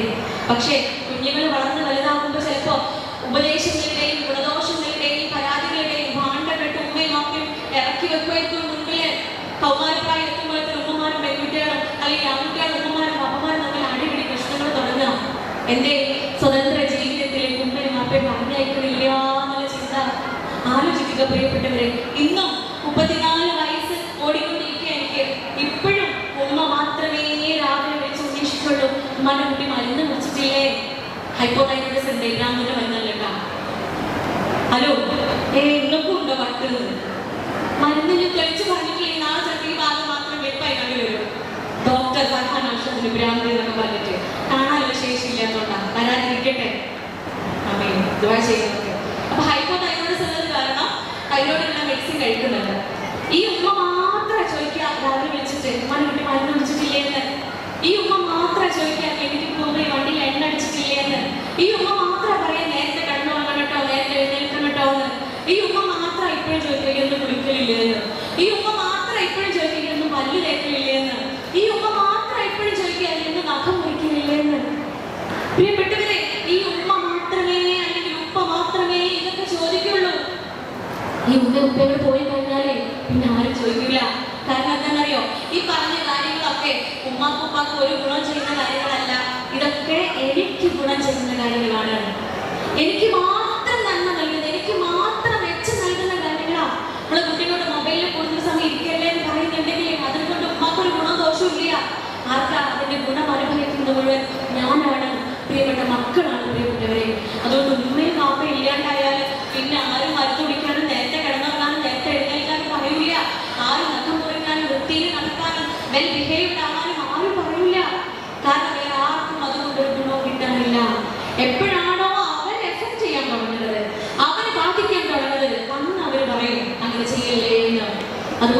ഭൂമിയിൽ ഒരു മനുഷ്യന് സന്തോഷം വരുമ്പോൾ ആ മനുഷ്യനേക്കാളേറെ സന്തോഷിക്കുന്നത് ഉമ്മയും ബാപ്പയും മാത്രമാണ്. ഭൂമിയിൽ തന്റെ കുഞ്ഞ് സങ്കടപ്പെടുമ്പോൾ ആ കുഞ്ഞിനേക്കാളേറെ സങ്കടപ്പെടുന്നത് ഉമ്മയും ബാപ്പയും മാത്രമാണ്. പ്രിയപ്പെട്ടവരെ, എന്റെ ബാധ്യതയാണ് എന്റെ ഉമ്മയുടെ എന്റെ ഉപ്പയുടെ ഏറ്റവും മികച്ച മകളായി തീരുക എന്നത്. ഒരിക്കലും ഉമ്മ ഉറക്കത്തിന്റെ ഇടയിൽ രാഹുലിന്റെ വെള്ളം ചോദിച്ചതാണ്. അദ്ദേഹം എന്തെന്നറിയോ? അമ്മക്ക് വെള്ളം എടുത്ത് കൊണ്ടേ കൊടുത്തു. നോക്കുമ്പോ ഉമ്മ ഉറങ്ങിയിട്ടുണ്ട്. വെള്ളം കൊണ്ട് ചെന്ന് ഉമ്മയുടെ അരികിൽ എത്തിയപ്പോഴത്തേക്കും ഉമ്മ ഉറങ്ങിപ്പോയി. എന്താ ചെയ്തെന്നറിയോ? ഉമ്മ എന്നൊക്കെ തട്ടി ഉറച്ച് ഉണർത്തിയിട്ടില്ല. അമ്മാനെ ഉണർത്തി ഉമ്മക്ക് വെള്ളം കൊടുത്തിട്ടില്ല. ഉമ്മയുടെ അരികിൽ ആ വെള്ളവുമായിരുന്നു. ഉമ്മ ഉണരുന്നത് വരെ, ഉമ്മയെ ഉറക്കത്തിന് ശല്യം ചെയ്യാതെ ഉമ്മ ഉണരുന്നത് വരെ ഉമ്മയ്ക്ക് അരികിൽ കാത്തിരിക്കുന്ന മകനാണ് നമ്മുടെ മാതൃകയാക്കേണ്ടത്. പ്രിയപ്പെട്ടവരെ, അതേ അവസരത്തില് ഞാൻ ഒരിക്കൽ അനുഭവിച്ചൊരു കേസാണ്. ഇന്നും ആ പെൺകുട്ടി എന്റെ അരികിലേക്ക് കൗൺസിലിംഗ് വന്നുകൊണ്ടിരിക്കുക. PSC എക്സാമിൽ പഠിച്ചുകൊണ്ടിരിക്കുകയാണ്. PSC എക്സാം ആണ് ആ ദിവസം. രാവിലെ എഴുന്നേറ്റ് തീവ്രമായി പഠിച്ചുകൊണ്ടിരിക്കുക. ടോപ്പിക്സ് ഒന്നും കവർ ചെയ്തിട്ടില്ല. ഏകദേശം 6 മണിയായപ്പോ ഉമ്മ കിടക്കുകയാണ്. ഉമ്മ നിസ്കാരത്തെ കഴിഞ്ഞ് എനിക്കൊന്ന് വിശ്രമിക്കാൻ വേണ്ടി കിടന്നതാ. ഉമ്മ മോളെ കുറച്ച് വെള്ളം എടുത്ത് താന്ന് പറഞ്ഞു. മോളാ തിരക്കില്ല, പഠിത്തത്തിന്റെ ആ ഒരു തീവ്രതയിൽ അതങ്ങ് വിട്ടുപോയി. ഇപ്പൊ എടുത്തൊരമ്മ എന്ന് പറഞ്ഞിട്ട് പിന്നെ അത് എടുത്തു കൊടുക്കാൻ മറന്നുപോയി. അവളെന്തെങ്കിലും പഠിത്തമൊക്കെ കഴിഞ്ഞ് വേഗം ഡ്രസ്സ് മാറ്റി ചായ പോലും കുടിക്കേണ്ട അവള് പോവാട്ടോ എന്ന് പറഞ്ഞ് അവൾ എക്സാമിൽ പോവാ. എക്സാമൊക്കെ കഴിഞ്ഞ് വന്നപ്പോഴേ വീട്ടിൽ നിറയെ ആളുകളാണ്. വീടിന്റെ മുറ്റം ആകൊക്കെ നിറഞ്ഞിട്ടുണ്ട്. കയറി ചെന്ന് നോക്കുമ്പോൾ പ്രിയപ്പെട്ട ഉമ്മ മരണപ്പെട്ടിട്ടുണ്ടായിരുന്നു. ഒരു പക്ഷെ മരണവെപ്രാളത്തിലായിരിക്കാം ആ ഉമ്മ വെള്ളം ചോദിച്ചിട്ടുണ്ടാവാം. അവസാന നിമിഷത്തിലായിരിക്കാം ഉമ്മ വെള്ളം ചോദിച്ചിട്ടുണ്ടാവാം. കരുതി കൂട്ടി കൊടുക്കാതിരുന്നതല്ല, അവൾ ആ തിരക്കിൽ മറന്നുപോയതായിരുന്നു. ഒരിക്കലും ഉമ്മയ്ക്ക് വെള്ളം കൊടുക്കാൻ അവൾ വിമുഖത കാണിച്ചതല്ല, മറന്നുപോയതായിരുന്നു. എന്നിട്ട് പോലും അവൾ ഇന്നും വർഷങ്ങൾ കഴിഞ്ഞു, ഇന്നും അവൾ കൗൺസിലിംഗിന് വരുന്നുണ്ട്, ഇന്നും അവൾ ട്രീറ്റ്മെന്റ് എടുക്കുന്നുണ്ട്. മനസ്സിനുള്ളിൽ തീരാത്ത കുറ്റബോധമാണ് പ്രിയപ്പെട്ടവരെ. അതുകൊണ്ട് നമ്മുടെ മക്കൾക്ക് നൽകേണ്ട മാതൃക കൂടിയാണ്. ഞാൻ ഏറ്റവും നല്ല മകളാവുമ്പോൾ എൻ്റെ മക്കൾ എനിക്ക് ഏറ്റവും നല്ല മക്കളായി തീരും. എൻ്റെ ഉമ്മയോടും ഉപ്പയോടും ഞാൻ എങ്ങനെയാണെന്ന് നോക്കി നിൽക്കുക. നമ്മുടെ കുട്ടികള് ബാപ്പ ആർക്കിടെക്റ്റാണ്, 4ാം ക്ലാസ് പഠിക്കുന്ന കുട്ടി ബാപ്പ വരക്കുന്നതൊക്കെ കണ്ട് പ്ലാനൊക്കെ ഇങ്ങനെ വരയ്ക്കുക. ഭംഗിയായിട്ട് പ്ലാന് വരയ്ക്കും. ഈ പ്ലാൻ ഇങ്ങനെ വരക്കുന്നതിനിടയിൽ ഒരു വീടിന്റെ പ്ലാനൊക്കെ വരച്ചിട്ട് ബാപ്പക്ക് കാണിച്ചു കൊടുത്തു. ബാപ്പക്ക് ഭയങ്കര സന്തോഷമായി. കാരണം ബാപ്പയെ പോലെ സ്കിൽഡാണ് ഈ കുട്ടി. ഈ ഡിസൈനിങ്ങിലൊക്കെ സ്കില്ലുള്ള കുട്ടിയാണെന്നുള്ള ഒരു കാര്യം ബാപ്പ മനസ്സിലാക്കുക. അങ്ങനെ വീട്ടിൽ ഓരോ റൂമുകളോ ബാപ്പയെ പരിചയപ്പെടുത്തി കൊടുക്കും. This is living room, this is kitchen, this is master bedroom എന്നൊക്കെ പറഞ്ഞിട്ട് ഓരോ ബെഡ്റൂം ഓരോ റൂമുകളും ഉപ്പയ്ക്ക് പരിചയപ്പെടുത്തി കൊടുക്കുന്നതിനിടയിൽ ഒരു കുഞ്ഞു റൂം ഉണ്ടായിരുന്നു സൈഡില്, ഒരു മൂലയിൽ ഒരു കുഞ്ഞു റൂം. ആ കുഞ്ഞു റൂമാണെങ്കിലും ഈ കുട്ടി ബ്ലാക്ക് കളർ വെച്ചിട്ട് ഇങ്ങനെ കളർ ചെയ്തിട്ടുണ്ട്. അപ്പൊ ബാപ്പ ചോദിച്ചു, ഇതെന്താ ഈ റൂം ആർക്കാന്ന്? അപ്പൊ കുട്ടി പറഞ്ഞു, ഉപ്പ ദിസ് ഇസ് ഫോർ യു, നിങ്ങൾക്കാണ്. ലൈക്ക് മൈ ഗ്രാൻഡ് ഫാദർ, എൻ്റെ ഉപ്പയില്ലേ വല്ലിപ്പ വീട്ടിൽ കിടക്കുന്നത് അങ്ങനത്തെ റൂമിലല്ലേ, അതുപോലെ ഉപ്പയ്ക്ക് കിടക്കാൻ വേണ്ടി ഞാൻ എൻ്റെ വീട്ടിൽ ഡിസൈൻ ചെയ്ത റൂമാണിത്. പ്രിയപ്പെട്ടവരെ, പഴത്തില് ചാടുന്നത് കണ്ട് പച്ചില സന്തോഷിക്കണ്ട. പഴത്തില് ചാടുന്നത് കണ്ട് ഒരിക്കലും പച്ചില സന്തോഷിക്കേണ്ടതില്ല. ഈ പച്ചിലയിൽ ഒരിക്കൽ പഴുക്കുകയും ഞെട്ടറ്റ് താഴെ വീഴുകയും ചെയ്യുക തന്നെ ചെയ്യുമെന്ന വലിയ പാഠമാണ് നമ്മൾ ഉൾക്കൊണ്ടേണ്ടത്. അതുകൊണ്ട് എൻ്റെ സ്വർഗം എൻ്റെ ഉമ്മയും ഉപ്പയുമാണ്. എൻ്റെ ആദ്യത്തെ ബാധ്യത എൻ്റെ ഉമ്മയും ഉപ്പയുമാണ്. എൻ്റെ ഉപ്പയുടെ ഏറ്റവും മികച്ച മകളായി ഞാൻ മാറേണ്ടതുണ്ട്. വയ്യാതാവും, പല സഹായമില്ലാത്ത കാര്യങ്ങളൊന്നും ചെയ്യാൻ കഴിയാത്ത അവസ്ഥ വരും. അന്ന് ഞാൻ എൻ്റെ ഏറ്റവും ഫ്ലഷ്ഡ് സിറ്റുവേഷനിലേക്കും, ഞാൻ എൻ്റെ ജീവിതം ഇങ്ങനെ കെട്ടിപ്പടുക്കാനുള്ള തത്രപ്പാടിലേക്കും, ഞാൻ എൻ്റെ ബിസി ലൈഫ് ഇങ്ങനെ ഫോളോ ചെയ്തുകൊണ്ടിരിക്കും, ഞാൻ എൻ്റെ ലൈഫിനെ എൻജോയ് ചെയ്തുകൊണ്ടിരിക്കും. അപ്പോഴാ അമ്മക്ക് വയ്യാണ്ടാവുക, അപ്പോഴാ അപ്പാക്ക് വയ്യാണ്ടാവുക. പ്രിയപ്പെട്ടവരെ, ഈ ധന്യത അത് അതുപോലെ പടച്ചു നിലനിൽക്കണമെങ്കിൽ ആ ഉമ്മയെയും ഉപ്പയെയും സംരക്ഷിക്കേണ്ട ബാധ്യത എനിക്കാണ്, ഹോംയോസിനല്ല. അവരെ സംരക്ഷിക്കേണ്ട പരിചരിക്കേണ്ട ബാധ്യത മരുമോക്കല്ല, അത് മകൾക്കാണ്. അത് മരുമോനല്ല, അത് മകനാണ്. പ്രിയപ്പെട്ടവരെ, ചിന്തിക്കുക. അതുകൊണ്ട് എൻ്റെ സ്വർഗം അവരാണെന്ന വലിയ പാഠം ഉൾക്കൊള്ളേണ്ടത് ഞങ്ങളുടെ നാട്ടിലെ അടുത്ത തൊട്ടപ്പുറത്തുള്ള ഒരു നാട്ടില് സംഭവിച്ചതാ. 4 കുട്ടിയുടെ അമ്മ കഷ്ടപ്പെട്ട് പ്രയാസപ്പെട്ട് വളർത്തി വലുതാക്കി ഒറ്റക്ക്. ചെറിയ കുഞ്ഞിന് 40 ദിവസമായപ്പോൾ ബാപ്പ മരിച്ചതാ. ഈ ഒറ്റയ്ക്കാണ് 4 കുട്ടികളെ വളർത്തി വലുതാക്കിയത്. പഠിച്ച് വലുതായി വലിയ ഉദ്യോഗസ്ഥരൊക്കെയായി 4 പേരും. ചെറിയ മോന് ഗൾഫിൽ സെറ്റിൽഡുമായി. ഉമ്മക്ക് വയ്യാണ്ടായി, ഒറ്റയ്ക്ക് ഒന്നും ചെയ്യാൻ പറ്റാത്ത അവസ്ഥയായി. അങ്ങനെ മക്കൾ കൂടി ഇന്ന് ആലോചിക്കുക, എന്ത് ചെയ്യും? മനത്തെ കാട്ട ഏ വൈകാണ്ടായില്ലേ നമുക്ക് ഒന്നും ഒത്തിരി ചെയ്യാൻ പറ്റണ്ടായി. എന്താ പറ്റാ? 4 ആളുകൾ എന്ത് തീരുമാനം എടുത്തു? ഓരോ മാസം ഓരോരുത്തർ നോക്കട്ടെ, ഉമ്മനെ ഓരോ മാസം ഓരോ മക്കൾ നോക്കട്ടെ. നിങ്ങൾ കൊടുക്കേ മനസ്സിലാവില്ലേ പറയുന്നത്? അപ്പൊ ഓരോ മാസവും ഓരോ മക്കൾ ഉമ്മാനെ നോക്കട്ടെ എന്ന് തീരുമാനത്തിലെത്തി. അങ്ങനെ മാസങ്ങൾ കഴിഞ്ഞു പോയി. 28-ാം ആവുമ്പോഴത്തേക്ക് ഉമ്മ ഡ്രസ്സൊക്കെ എടുത്ത് വാരി കൂട്ടി പാക്ക് ചെയ്ത് ഇങ്ങനെ കാത്തിരിക്കും അല്ലേ? 1-ാം തീയതി അടുത്ത ആള് വരും, മോളോ മോനോ ഒക്കെ വരും. മോളോ മോനോ ഒക്കെ വരുന്നവരെ കൂടെ പോകണല്ലോ. ഓരോ മാസാന്ത്യത്തിലും ഉമ്മ കാത്തിരിക്കും മക്കള്. ഇതൊരു പ്രോസസ് ആയിരുന്നു. അങ്ങനെ ഒരു മാസം മോന്റെ അടുത്താണ് ഉമ്മ ഉള്ളത്. മോള് വിളിച്ചിട്ട് പറഞ്ഞു, ഈ മാസം എനിക്ക് കുറച്ച് കഴിഞ്ഞിട്ടേ വരാൻ പറ്റുള്ളൂ കേട്ടോ. 1-ാം തീയതി വന്നോളന്നില്ല, ഒരാഴ്ച സമയം വേണം. അങ്ങനെ ഒരാഴ്ച 7 ദിവസമാണല്ലോ. 5-ാമത്തെ ദിവസം ആങ്ങളെ പെങ്ങളെ വിളിച്ചു, മന കൊണ്ടുവരാൻ വരുന്നില്ലേ എന്ന്. മോള് പറഞ്ഞു, പെങ്ങൾ പറഞ്ഞു, ഞാൻ 7 ദിവസമല്ലേ പറഞ്ഞത് എന്നോട്, 7 ദിവസം തികയട്ടെ. അങ്ങനെ 7 ദിവസം കഴിഞ്ഞ് 8-ാമത്തെ ദിവസം വീണ്ടും വിളിച്ചു, 7-ാമത്തെ ദിവസം വീണ്ടും വിളിച്ചു. അപ്പോൾ പറഞ്ഞാൽ 2 ദിവസം കൂടെ എനിക്ക് സമയം വേണം, കുറച്ച് തിരക്കും കാര്യങ്ങളൊക്കെ ഉണ്ട്, 2 ദിവസം കൂടെ മകടുത്ത് നിൽക്കട്ടെ. 2 ദിവസം 1-ാമത്തെ ദിവസം വീണ്ടും വിളിക്കോ, നാളെ വരൂലേ മന കൊണ്ടുവരാന്? ഓള് പറഞ്ഞു, കുറച്ച് ദിവസം കൂടെ തൊഴിൽ വേണം. അങ്ങനെ 15 ദിവസമായി പോയി. 15-ാമത്തെ ദിവസം ഒരു വിളി, എന്തേ മന കൊണ്ടുപോകാനായി പിൻകൊണ്ട് കുറച്ച് തിരക്കും കാര്യങ്ങളൊക്കെ. ഇതിങ്ങനെ ഉമ്മാന്റെ അടുത്ത് തന്നെ നിൽക്കാൻ പറ്റും ഇവിടെ മനുഷ്യനെന്ന്.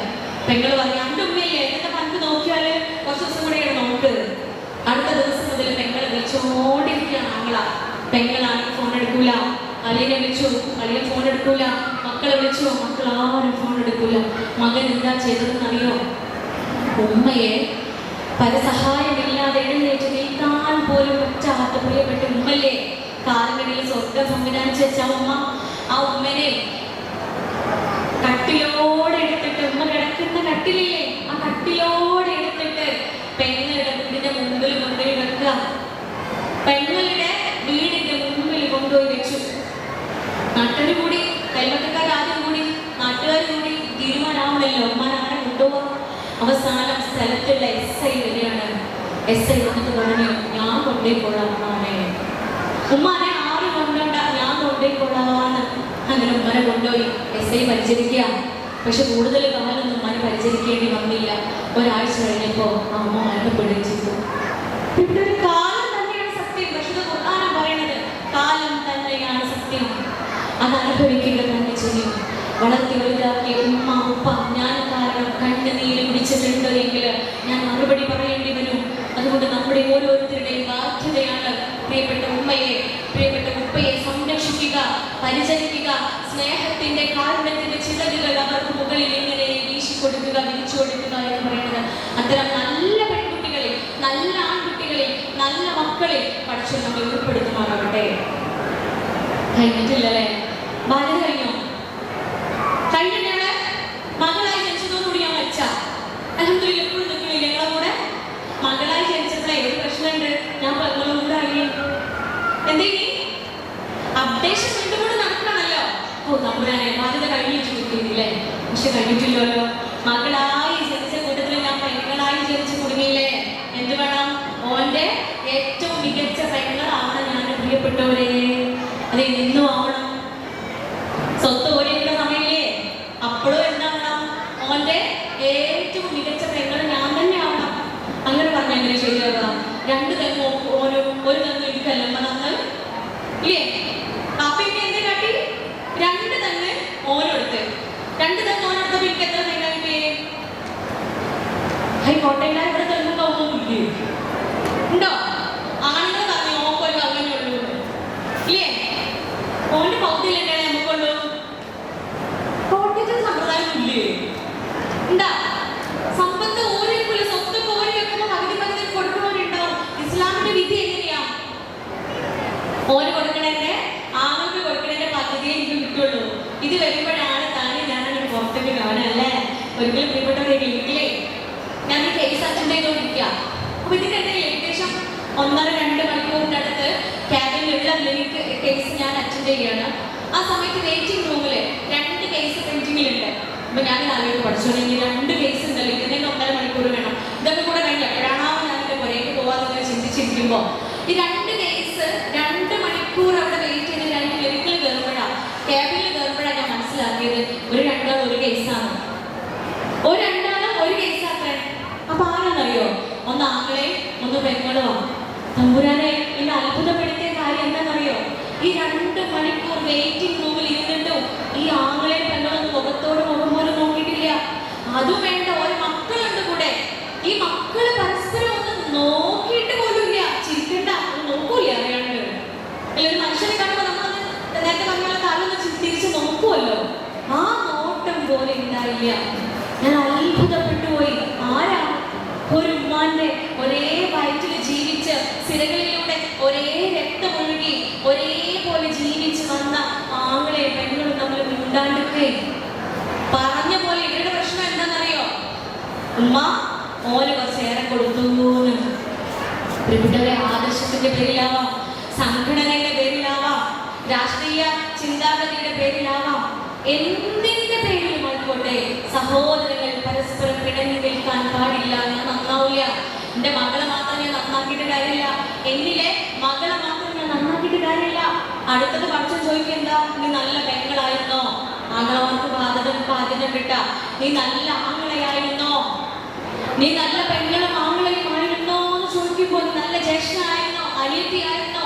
നീ നല്ല ജ്യേഷ്ഠത്തിയായിരുന്നോ? അനിയത്തിയായിരുന്നോ എന്ന് പഠിച്ചു ചോദിക്കുമ്പോ അത് പിന്നെ പഠിച്ചോളെ ഓള് കൂടുന്ന കല്യാണത്തിന് ഞാൻ കൂടൂലെന്നല്ലേ ഉള്ളൂ, അല്ലെ? അല്ലെങ്കിൽ ഓസെല്ലാം പറഞ്ഞാൽ നടക്കൂലെന്നല്ലേ ഉള്ളൂ. മനസ്സിന്റെ ഉള്ളിൽ അവനോട് വെറുപ്പുണ്ട് എങ്കിൽ, അവളോട് ഈർഷ്യയുണ്ട് എങ്കിൽ, അവനോട് കുറുമ്പ് വാശിയും ഉണ്ട് എങ്കിൽ, പ്രിയപ്പെട്ടവരെ പ്രാർത്ഥന സ്വീകരിക്കൂല പഠിച്ചോൻ. പരിശുദ്ധ ഖുർആനിൽ വീണ്ടും നമ്മെ ഓർമ്മിപ്പിക്കുക, നിങ്ങൾ സഹോദരങ്ങൾക്കിടയിൽ പരസ്പരം രഞ്ജിപ്പുണ്ടാക്കുക, സഹോദരങ്ങൾക്കിടയിൽ പരസ്പരം അനുരഞ്ജിപ്പുണ്ടാക്കുക. അത്രയേറെ മാതൃക കാണിക്കുന്ന അല്ലാഹുവിന്റെ പ്രവാചകൻ കരീം സ്വല്ലല്ലാഹു അലൈഹി വസല്ലമ സ്വർഗ്ഗത്തിലെ യുവ നേതാക്കൾ എന്ന പേരിൽ വിളിച്ചത് എന്റെ സഹോദരങ്ങളുണ്ട്. എനിബഡി ആർക്കെങ്കിലും അറിയോ? പ്രവാചകൻ കരീം സ്വല്ലല്ലാഹു അലൈഹി വസല്ലമയുടെ പേരക്കുട്ടികള് ഹസൻ റളിയല്ലാഹു അൻഹുവും ഹുസൈൻ റളിയല്ലാഹു അൻഹുവുമാണ്. അവര് സ്വർഗ്ഗത്തിലെ യുവ നേതാക്കൾ എന്ന വല്ലിപ്പ പ്രവാചകൻ കരീം സ്വല്ലല്ലാഹു അലൈഹി വസല്ലമ പേരിട്ട് വിളിച്ചത്. കാരണം എന്താ? ഒരുമയുടെ, സ്നേഹത്തിന്റെ, ഐക്യത്തിന്റെ ഉദാഹരണമായിരുന്നു ഹസൻ ഹുസൈൻ റളിയല്ലാഹു അൻഹു. ചിന്തിച്ചു നോക്കുക, ഒരിക്കൽ പോലും അവർ പിണങ്ങി നിന്നിട്ടില്ല. ഒരിക്കൽ പോലും അവർക്കിടയിൽ അഭിപ്രായ വ്യത്യാസം ഉണ്ടായിട്ട് പോലും. വാപ്പ അലി റളിയല്ലാഹു അൻഹുവിന്റെ മരണശേഷം ഭരണകാര്യത്തിൽ ചെറിയ അഭിപ്രായ വ്യത്യാസങ്ങളൊക്കെ ഉണ്ടായി. പക്ഷെ എന്നിട്ട് പോലും അവർ രണ്ടുപേരും പിണങ്ങി നിന്നിട്ടില്ല. അതാണ് നമുക്ക് മുൻപിലുള്ള മാതൃക. അതുകൊണ്ടാണ് അവർ സ്വർഗ്ഗത്തിൽ യുവ നേതാക്കളായി മാറിയത്. അവസാനം ഭരണത്തിൽ നിന്ന് മാറി നിൽക്കുകയാണ് ഹസൻ റളിയല്ലാഹു അൻഹു. കാരണം എന്താ? താൻ കാരണം സമുദായത്തിൽ ഒരു രക്തച്ചൊരിച്ചിലുണ്ടാവരുത് എന്നത് കാരണം മാറി നിൽക്കുക, വിട്ടു നിൽക്കുകയാണ്. ഒടുവിൽ കർബലയിൽ വെച്ച് മരണപ്പെടുന്ന നിമിഷത്തില് ഹസൻ റളിയല്ലാഹു അൻഹുവിന്റെ കൂടെ ഹുസൈൻ റളിയല്ലാഹു അൻഹുവിന്റെ കുടുംബവും കൂടെ ഉണ്ടായിരുന്നു. അത്രയേറെ മാതൃക കാണിക്കുന്നുണ്ട്. യൂസുഫ് നബി അലൈഹിസ്സലാത്തു വസ്സലാമയോളം സഹോദരങ്ങളിൽ നിന്നും പീഡനങ്ങൾ ഏറ്റുവാങ്ങിയ, ക്രൂരതകൾ ഏറ്റുവാങ്ങിയ മറ്റൊരു സഹോദരൻ ഭൂമിയിലുണ്ടോ? എന്നിട്ട് എന്തെങ്കിലും പകരം വീട്ടിയോ? പിണങ്ങി നിന്നോ? തെറ്റ് ജീവിച്ചോ? സലാം പറഞ്ഞ വീട്ടാണ്ടിരുന്നോ? പ്രതികാര ബുദ്ധിയിൽ നടന്നോ? ഓള് കൂടി കല്യാണത്തിന് കൂടാണ്ടിരുന്നോ? ഓള് പോണ സ്ഥലത്ത് പോവാണ്ടിരുന്നോ? ഇല്ല പ്രിയപ്പെട്ടവരെ. അവിടെ വിട്ടുവീഴ്ച ചെയ്യുകയാണ് ചെയ്തത്, അവിടെ ക്ഷമിക്കുകയാണ് ചെയ്തത്, സഹനം അവലംബിക്കുകയാണ് ചെയ്തത്. അതാണ് നമ്മുടെ മുമ്പിലുള്ള ഏറ്റവും വലിയ മാതൃക എന്ന് പറയുന്നത്. പ്രവാചകൻ സ്വല്ലല്ലാഹു അലൈഹി വസല്ലമയുടെ മുലകുടി ബന്ധത്തിൽ ഉണ്ടായിരുന്ന സഹോദരിയായിരുന്നു ഷൈമ. വരുന്ന വേളയില് പ്രവാചകനെ സന്ദർശിക്കാൻ വേണ്ടി വരുന്ന സമയത്തെ പ്രവാചകന് തന്റെ വസ്ത്രം വിരിച്ചു കൊടുക്കുമായിരുന്നു. താൻ ഉടുക്കാൻ ഉപയോഗിക്കുന്ന വസ്ത്രമില്ലേ, അത് വിരിച്ചു കൊടുക്കുമായിരുന്നു അവർക്ക് ഇരിക്കാൻ വേണ്ടിയിട്ട്. അത്രയേറെ അവളെ സ്നേഹത്തോടെ, ഇഷ്ടത്തോടു കൂടി അവളെ വെൽക്കം ചെയ്യുമായിരുന്നു, അവളെ സ്നേഹിക്കുമായിരുന്നു, അവളെ ആദരിക്കുമായിരുന്നു. ഇതൊക്കെയാണ് നമ്മുടെ മുമ്പിലുള്ള മാതൃക. എന്നിട്ട് ഓന് 2 തെങ്ങ് കൊടുത്തതിന്റെ പേരിൽ ഒന്നും വിഷുപോലെ എവിടെ ഈ തേങ്ങ തെങ്ങും നമ്മൾ കൊണ്ടുപോയില്ല. കൊണ്ടുപോവോ? കൊണ്ടേക്കാർ കൊണ്ടുപോയിട്ടുണ്ടാവും. നിങ്ങൾക്ക് റബ്ബർ പറയാത്തതിന്റെ പ്രശ്നം അല്ല. തേങ്ങ പറഞ്ഞിട്ട് എല്ലാവരും ഇങ്ങനെ നോക്കണില്ലേ? നിങ്ങളുടെ നാട്ടിൽ റബ്ബറിനൊക്കെ തേങ്ങയില്ലേ? അല്ലെങ്കിൽ പറയാൻ പറ്റില്ല. ഇവിടെ കൂടുതൽ റബ്ബറല്ലേ. പിന്നെ റബ്ബർ പറയാത്തിന്റെ കുടുംബമാണോ അറിയില്ല. എന്നാ റബ്ബർ ഒരു 10 റബ്ബർ ഓല് കൊടുത്തപ്പോ നമുക്ക് 5 റബ്ബറേ കിട്ടിയതുള്ളൂ. പ്രിയപ്പെട്ടവർ, ഈ റബ്ബറും മാറും കൊണ്ട് നമ്മൾ പോവില്ല. അതൊക്കെ ഇവിടെ ഇട്ടിട്ട് നമ്മൾ പോവാ. ഇനി പോലെ 10 റബ്ബറിനെ കൊടുത്തെന്ന് വിചാരിച്ചോളൂ. എന്തിനാ പോലെ 10 റബ്ബർ കൊടുക്കണേ?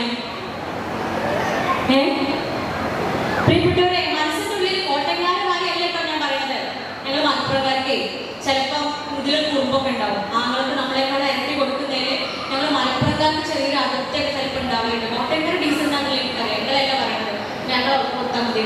ഇനി ആരെങ്കിലും ഉള്ളിൽ നിന്നുള്ള അല്പസ്വല്പം കുറുമ്പും കുശുമ്പും ഒക്കെ ഓരോട് തോന്നുന്നുണ്ടെങ്കിൽ ഇതും കൂടെ കേട്ടോളി. ഈ 10 റബ്ബർ കൊണ്ട് ഓൻ എന്തൊക്കെ കാട്ടണം നിങ്ങള്? ഈ 10 റബ്ബർ കൊണ്ട് ഓന്റെ ബാധ്യതയാണ് എന്ത്? മാതാപിതാക്കൾ, ഭാര്യ, സന്താനങ്ങൾ. ഭാര്യ സന്താനങ്ങൾ ഒന്നല്ല കേട്ടാ, ഉമ്മ, ഉപ്പ, ഭാര്യ. ഈ ഭാര്യമാരുണ്ടെങ്കിൽ ഭാര്യമാർ, സന്താനങ്ങൾ ഉണ്ടെങ്കിൽ സന്താനങ്ങള്. കഴിഞ്ഞിട്ടില്ല, ഒരേ കല്യാണം കഴിയാതെ ബാക്കിയിരിക്കണ പെണ്ണന്മാര്, ഈ കഷ്ടകാലത്തിന് കല്യാണം കഴിഞ്ഞ് ഡിവോഴ്സായി ഒരേ വന്നിട്ടുള്ള പെണ്ണന്മാരുണ്ടെങ്കിൽ ഓരോ ഈ 10 റബ്ബർ കൊണ്ട് എന്തൊക്കെ കാട്ടിക്കൂട്ടണോന്. ഈ 10 റബ്ബർ വാപ്പ എന്നെ കൊടുക്കുന്ന റബ്ബർ കൊണ്ട് നമ്മളെക്കാൾ ഒരിരട്ടി ഏറെ കിട്ടുന്ന ഈ വസ്തു കൊണ്ട് അവന്റെ ബാധ്യതയാണ് മാതാപിതാക്കൾ, ഭാര്യ, സന്താനങ്ങൾ, വീട്ടിലുള്ള പെണ്ണന്മാര്, കല്യാണം കഴിഞ്ഞ് ഡിവോഴ്സായി വീട്ടിൽ വന്നിരിക്കുന്ന പെണ്ണന്മാര്. ഇല്ലേ, ഈ 10 റബ്ബർ കൊണ്ട് കാട്ടിക്കൂട്ടേണ്ട കാര്യങ്ങളാട്ടോ. ഈ ഓന്റെ പകുതി 5 റബ്ബർ കിട്ടും ഞാൻ നിങ്ങളോ? നമ്മളെ ബാധ്യത എന്താ? പ്രിയപ്പെട്ടവരെ, എന്റെ 5 റബ്ബർ കൊണ്ടേ, ആ റബ്ബർ പാല ഏറ്റിരിക്കുന്ന പൈസ കൊണ്ടേ ഞാൻ എന്നെ പോലും നോക്കണ്ട, ഞാൻ എന്നെ പോലും നോക്കേണ്ട ബാധ്യത എനിക്കില്ല. എന്നെ നോക്കേണ്ടതാരാ? നൗഷാദ് അല്ലേ? ആരാ നോക്കേണ്ടത്? നൗഷാദോ? കോട്ടയക്കാർ തരക്കടില്ലല്ലോ. നിങ്ങൾ എല്ലാവരും കൂടി നൗഷാദ് നോക്ക്. പൊന്നാറുണ്ടല്ലേ, കിടപ്പാണ് നോക്കേണ്ടിയിരിക്കുക. എന്റെ കാര്യം പറഞ്ഞേ, എന്നെ നോക്കേണ്ടത് എനിക്കൊരു കടല മിഠായി പോലും ഞാൻ ഒറ്റയ്ക്ക് വാങ്ങി കൊടുക്കണ്ട. അതുപോലെ എനിക്ക് ആര് വാങ്ങിത്തരണം? നൗഷാദൊക്കെ വാങ്ങിത്തരണം. നിങ്ങൾക്ക് ഓരോരുത്തർക്കും കടല മിഠായി പോലും വാങ്ങിത്തരേണ്ടത് ആരാ? നൗഷാദ് കാണാൻ പറയില്ലേ? എല്ലാത്തിനും വാങ്ങാൻ നിന്നാല് കുറച്ച് 100-800 ആളുകൾ സംഘടന പറഞ്ഞിരുന്നു, ചിലപ്പോൾ അതിൽ കൂടുതലുണ്ടാവും. വാങ്ങാൻ നിന്നാല് കഷ്ടപ്പെടുന്നതൊക്കെ കടല മിഠായി വാങ്ങിത്തരേണ്ട ആളുകൾ ഇവിടെ ഉണ്ട്. അപ്പൊ ഈ 10 തെങ്ങുണ്ടോ എന്തെല്ലാം പിന്നെയും പറയുന്നുണ്ട്, ഈ 10 റബ്ബറുണ്ടോ എന്തെല്ലാം കാണിച്ചു കൂട്ടണം. അതല്ലേ, അതാണ് ഇസ്ലാം. അത് ഇക്വാലിറ്റിയുടെ മതമാണ് എന്ന് പറയുന്നത്. ഇത്രയേറെ ബാധ്യതകൾ കൊടുത്തിട്ട് ശരിക്കും ഒരു 10 റബ്ബർ കൊടുത്താൽ മതിയോ? ഇക്കണ്ട ജനങ്ങളെയൊക്കെ നോക്കേണ്ട, പരിചരിക്കേണ്ട, അവരെ പ്രയാസങ്ങൾ ദൂരീകരിക്കേണ്ട ബാധ്യത മുമ്പേക്കുള്ളത്, ആങ്ങളൊക്കെയുള്ളത്. എന്റെ വീട്ടിൽ 5 തെങ്ങ് അവിടെ കുട്ടൊക്കെ നാട്ടി പൊതിഞ്ഞ് അവിടെ വെച്ചാൽ മതി. എനിക്ക് അതുകൊണ്ട് ഒന്നും ചെയ്യേണ്ടതില്ല, എനിക്ക് ബാധ്യതയില്ല. പ്രിയപ്പെട്ടവരെ, ഇനി ഉമ്മയും പാപ്പയും ചിലപ്പോൾ കല്യാണത്തിന്റെ സമയത്ത് നമുക്ക് സമ്മാനങ്ങളൊക്കെ തന്നിട്ടുണ്ടാവില്ലേ? അതെ, ഞാൻ പറയുന്ന പല കാര്യങ്ങളും അതെന്നെ കുറിച്ചാണോ, അതെന്റെ വീടിനെ കുറിച്ചാണോ എന്ന് ആർക്കെങ്കിലും തോന്നുന്നുണ്ട് എങ്കിൽ തികച്ചും യാദൃശ്ചികം മാത്രമാണ്. അതുകൊണ്ട് നമുക്കല്ല ട്രെയിനാണ്, ഇവിടുന്ന് പോണം ഇല്ലേ? കുടുംബം കലക്കി പോകാനല്ല ആഗ്രഹിക്കുന്നത്. കുടുംബ ബന്ധത്തിനുള്ളിൽ എന്തെങ്കിലും വിള്ളലുണ്ടെങ്കിൽ അതൊക്കെ തീർത്ത് പോകാൻ ആഗ്രഹിക്കുന്നത്. അപ്പോ എന്റെ ഉപ്പയും ഇഷ്ടത്തോടെ, സ്നേഹത്തോടെ എനിക്ക് തന്ന സമ്മാനങ്ങളില്ലേ, ആ സമ്മാനത്തിന് അത് സ്വർണ്ണായിക്കോട്ടെ, ഗോൾഡ് ആയിക്കോട്ടെ, എന്തും ആയിക്കോട്ടെ. ഇനി ഗോൾഡ് ആണെങ്കിൽ അതിന് കമ്പലിന്റെ ഒരു മൊട്ട് പോലും എടുക്കാൻ ആർക്ക് അവകാശമില്ല? ആർക്ക് അവകാശമില്ല? നൗഷാദിക്കാർക്ക് അവകാശമില്ല. നിങ്ങൾക്ക് പരാതി വേണ്ട, നിങ്ങളെ കെട്ടിയന്മാരെ പറഞ്ഞത് ഞാൻ നൗഷാദിക്കാരൻ തന്നെ പറയാം. ഇല്ലേ, എന്റെ കാതിന്ന് എന്റെ സമ്മതമില്ലാതെ കമ്മലിന്റെ ഒരു മൊട്ട് പോലും എടുക്കുറിച്ച് വിട്ടെന്ന് പറയുക അല്ലേ? ഞാനത് ഈ സൈഡിക്ക് അല്ലെ, ഈ സൈഡിലേക്ക് മാറി എന്ന് പറയണോ? നമ്മുടെ അഭിപ്രായം എന്താ? ഇവിടെ നിന്നാ മതി, ആരോഗ്യത്തോടെ ഇവിടുന്ന് പോകാലോ. അപ്പൊ പ്രിയപ്പെട്ടവരെ, കാതിന്റെ സ്വർണത്തിന്റെ ഒരു തരി പോലും എന്റെ സമ്മതമില്ലാതെ എന്റെ നൗഷാദിക്കൊക്കെ എടുക്കാൻ അവകാശമില്ല. അത്രയേറെ സാമ്പത്തിക ഭദ്രതയാണ് പരിശുദ്ധ ഇസ്ലാം മതം ഒരു പെണ്ണിന് നൽകുന്നത്.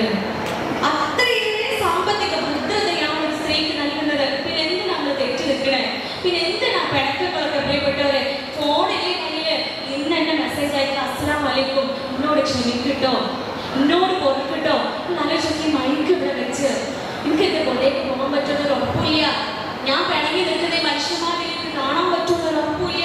ഈ ഉള്ളിലേക്കെടുത്ത ഓക്സിജൻ ഇല്ലേ, അതെന്റെ സെല്ലുകളിൽ എത്തി കാർബൺ ഡൈ ഓക്സൈഡ് ആക്കി മാറ്റി തിരിച്ചു കൊണ്ടുവന്ന് പുറത്തേക്ക് പറഞ്ഞേക്കാൻ പറ്റും എനിക്കൊരു ഉറപ്പില്ല. സംഗതി എന്റെ ശരീരം, എന്റെ ലങ്സ, എന്റെ ഓക്സിജന, എന്റെ ശ്വാസകോശ ഒക്കെ എന്റേതാ. പക്ഷെ ഈ പ്രോസസ് ഇവിടെ നടക്കണമെങ്കിലേ മൂപ്പർ വിചാരിക്കണം. മലക്കുൽ മൗത്ത് നോട്ടിഫിക്കേഷൻ തന്നിട്ടല്ല വരിക. നോക്ക്, 5 മിനിറ്റിനുള്ളിൽ വരുന്നുണ്ടോ? എന്നോട് പറയൂല. എന്നെ തോന്നിയിട്ടേ 5 മിനിറ്റിനുള്ളിൽ ഞാൻ വരുട്ടോ എന്ന് പറഞ്ഞ് എന്നെ ഭയപ്പെടുത്തി അല്ലെങ്കിൽ എന്നെ ജാഗ്രതയിൽ നിർത്തിയിട്ടല്ല മലക്കുൽ മൗത്ത് വരെ. പ്രിയപ്പെട്ടവരെ, പെട്ടെന്ന് ഇവിടെ വരിക. അല്ലെ ലോറിന്റെയോ ജീപ്പിന്റെയോ കാറിന്റെയോ അല്ലെങ്കിൽ വെള്ളപ്പൊക്കത്തിന്റെയോ ഉരുൾപൊട്ടലിന്റെയോ അല്ലെങ്കിൽ കാർഡിയക് അറസ്റ്റിന്റെയോ പേരിൽ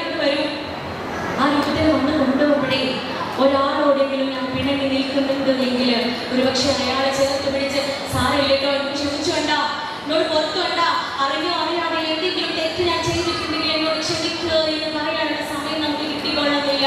പ്രാർത്ഥന സ്വീകരിക്കാത്തവരുടെ കൂട്ടത്തിലാണ് നമ്മൾ എണ്ണപ്പെടുക. കുടുംബത്തെ മുറിച്ചവനാ പ്രാർത്ഥന സ്വീകരിക്കാത്തവരുടെ കൂട്ടത്തിൽ ആദ്യമായി എണ്ണിയത് ശിർക്ക് ചെയ്യുന്നവൻ ആദ്യത്തേതാണ്. രണ്ടാമത് എണ്ണിയിട്ടുള്ളത് പ്രിയപ്പെട്ടവരെ കുടുംബ ബന്ധം മുറിച്ചവനാണ്. കുടുംബ ബന്ധം മുറിച്ച് പിണങ്ങി നിൽക്കുന്ന ഒരാൾ അടുത്ത നിമിഷം മുസല്ല ഇരിക്കണ്ട, ബാങ്കുകളി കേൾക്കുമ്പോൾ പള്ളിയിൽ പോകണ്ട, വെറുതെ പട്ടിണി കിടന്ന് നോമ്പ് നോക്കണ്ട, നമ്മൾ സ്വീകരിക്കുന്നില്ല. സർവ്വനേരം നമ്മൾ തക്ബീറും സലാത്തും ചൊല്ലി നടക്കും. ഇതൊന്നും റബ്ബ് സ്വീകരിക്കൂല. എന്ത് അമ്മാന്റെ മഴയോട് തെറ്റിലാണെങ്കിൽ ഇതൊന്നും റബ്ബ് സ്വീകരിക്കൂല. നാത്തോനും തെറ്റിലാണെങ്കിൽ ഇതൊന്നും പച്ച സ്വീകരിക്കൂല. ജ്യേഷ്ഠനും അനിയനും പിണക്കത്തിലാണ് എങ്കിൽ അതുകൊണ്ട് ഉറക്കത്തിലേക്ക് പോകുന്നതിന് മുമ്പേ sleep is a miniature form of death. പഠിച്ചോടെ പ്രവാചകൻ സല്ലല്ലാഹു അലൈഹി വസല്ലം ഈ ശാസ്ത്രമൊക്കെ പുരോഗമിക്കുന്ന ഇങ്ങനെയെല്ലാം കണ്ടുപിടിക്കുന്നതിന്റെ മുമ്പേ പറഞ്ഞിട്ടുണ്ട്, ഉറക്കം എന്ന് പറയുന്നത് മരണത്തിന്റെ ഒരു പുണ്യരൂപമാണ്. ആ ഉറക്കത്തിലേക്ക് നമ്മൾ ആഴ്ന്നിറങ്ങുന്നതിന് മുമ്പേ എനിക്കൊരു ഉറപ്പില്ല രാവിലെ ഞാൻ എഴുന്നേൽക്കുമെന്ന്. അത്രയും നൈഷ്ഠമായ ജീവിതമാണ് നമുക്കുള്ളത്. ആ ഉറക്കത്തിലേക്ക് പോകുന്നതിന് മുമ്പേ മെസ്സേജ് അയക്ക, സോറി ഇട്ടോ, എന്നോട് ക്ഷമിക്ക്, എനിക്ക് എന്നോടൊരു പിണക്കവുമില്ല എന്ന്. അത് എത്ര വലിയ വേദനിപ്പിച്ച സങ്കടപ്പെടുത്തിയ പ്രയാസം കൊണ്ടാണ് എങ്കിലും എനിക്ക് 1.5 മണിക്കൂർ കൗൺസിലിംഗ് ഒക്കെ കഴിഞ്ഞപ്പോ ഞാൻ ഈ പെൺകുട്ടിയോട് ചോദിച്ചു, ഇപ്പൊ എന്താ നിനക്ക് തോന്നുന്നേന്ന്. 1.5 മണിക്കൂർ വായി കരച്ച് അവൾക്ക് കാര്യങ്ങൾ പറഞ്ഞ് മനസ്സിലാക്കി കൊടുത്തതിന് ശേഷം അവളോട് ചോദിച്ചതാ, ഇപ്പൊ എന്താ നിനക്ക് തോന്നുന്നേന്ന്. അവള് പറയാ, കാര്യം ശരിയാണ് ഡോക്ടറെ, പക്ഷെ മരിച്ചാലും ഞാനൊന്ന് പുറത്തെടുക്കൂലാന്ന്, മരിച്ചാലും ഞാൻ മുമ്പേക്ക് പുറത്തെടുക്കൂലാന്ന്. നല്ല പ്രതികാര ബുദ്ധിയാണ്. ചിലപ്പോ പകല് നല്ല ചില തെറ്റുകളൊക്കെ നമ്മൾ ചെയ്യും.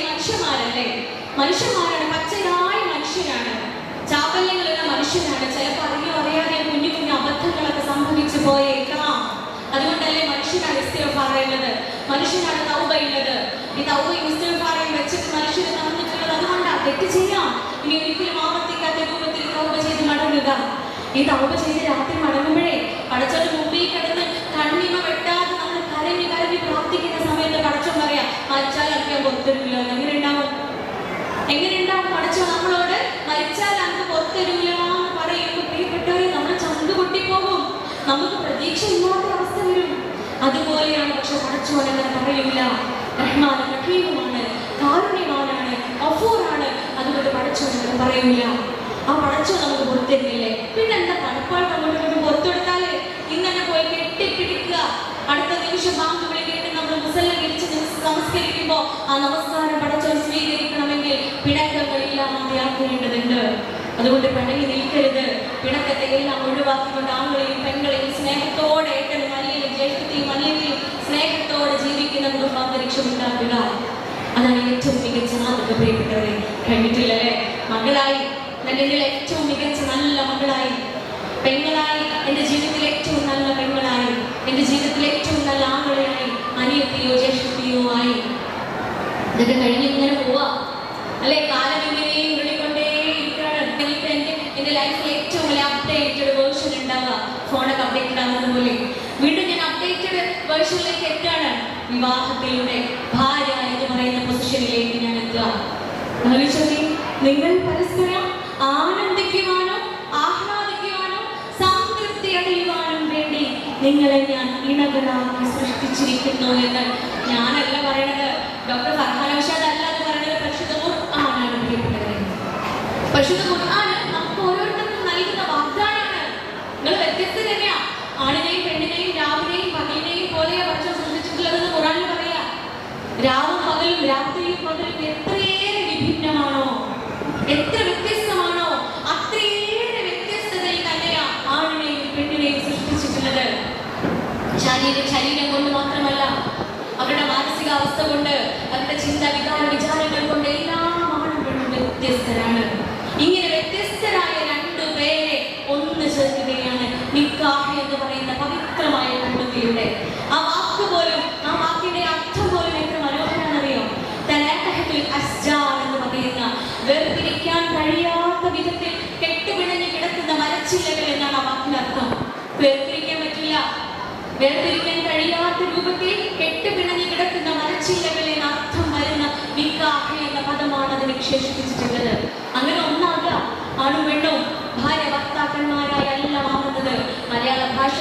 ഭാര്യ ഭർത്താവ് എന്ന വാക്കിന്റെ അർത്ഥം എന്താ?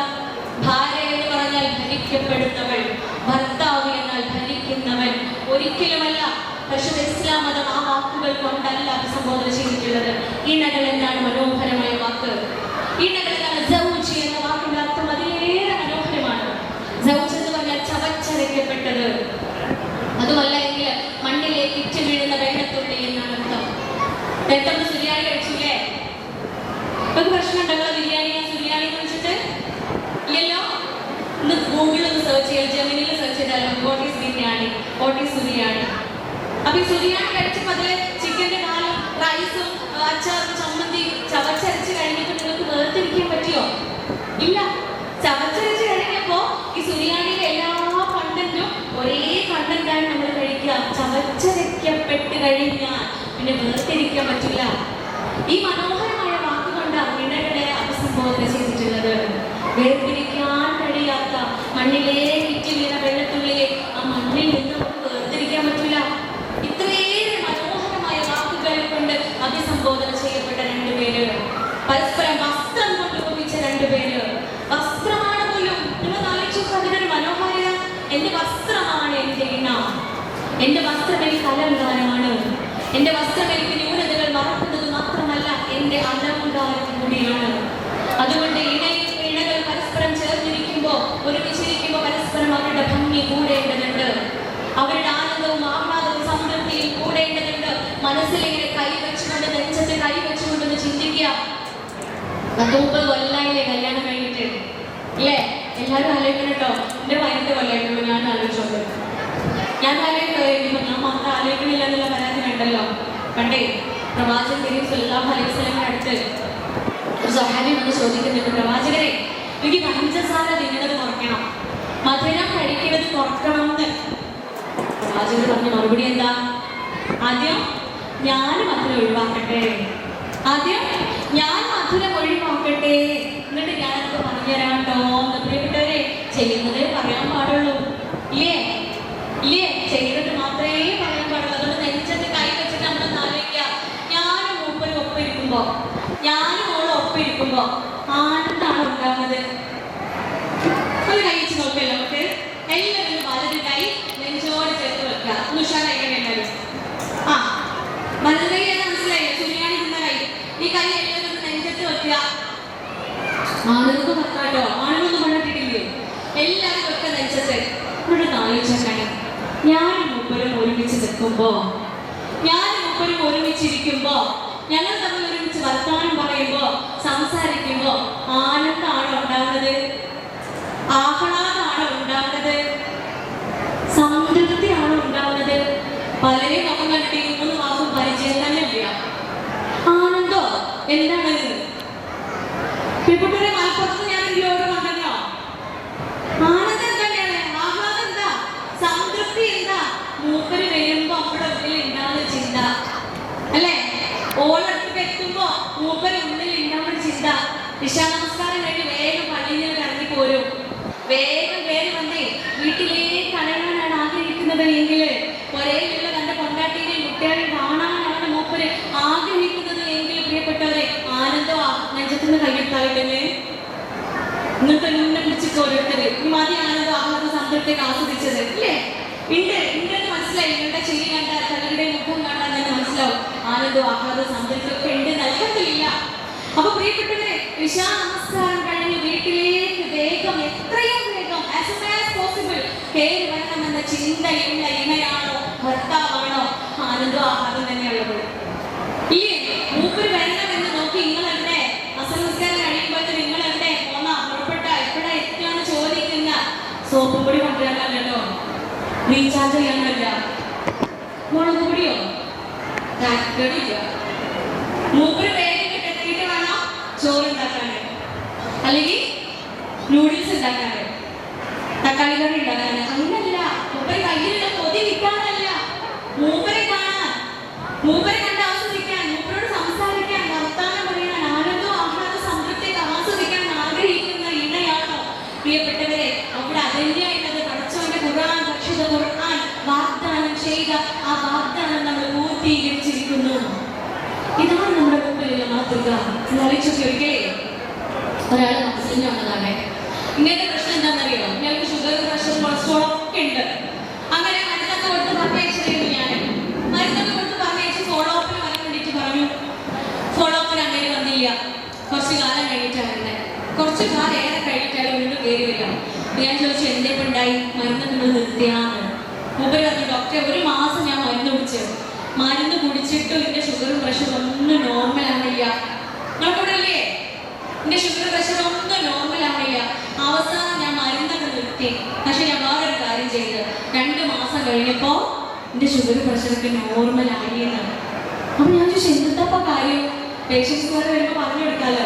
എന്ത് കാര്യം നിങ്ങൾ ചെയ്തു എന്ന് ചോദിച്ചിട്ട് മൂപ്പര് പറഞ്ഞേ ഡോക്ടറെ ഞാൻ എൻ്റെ പുരയ്ക്ക് നേരത്തെ ചെല്ലലുകൾ നിർത്തിയെന്ന്.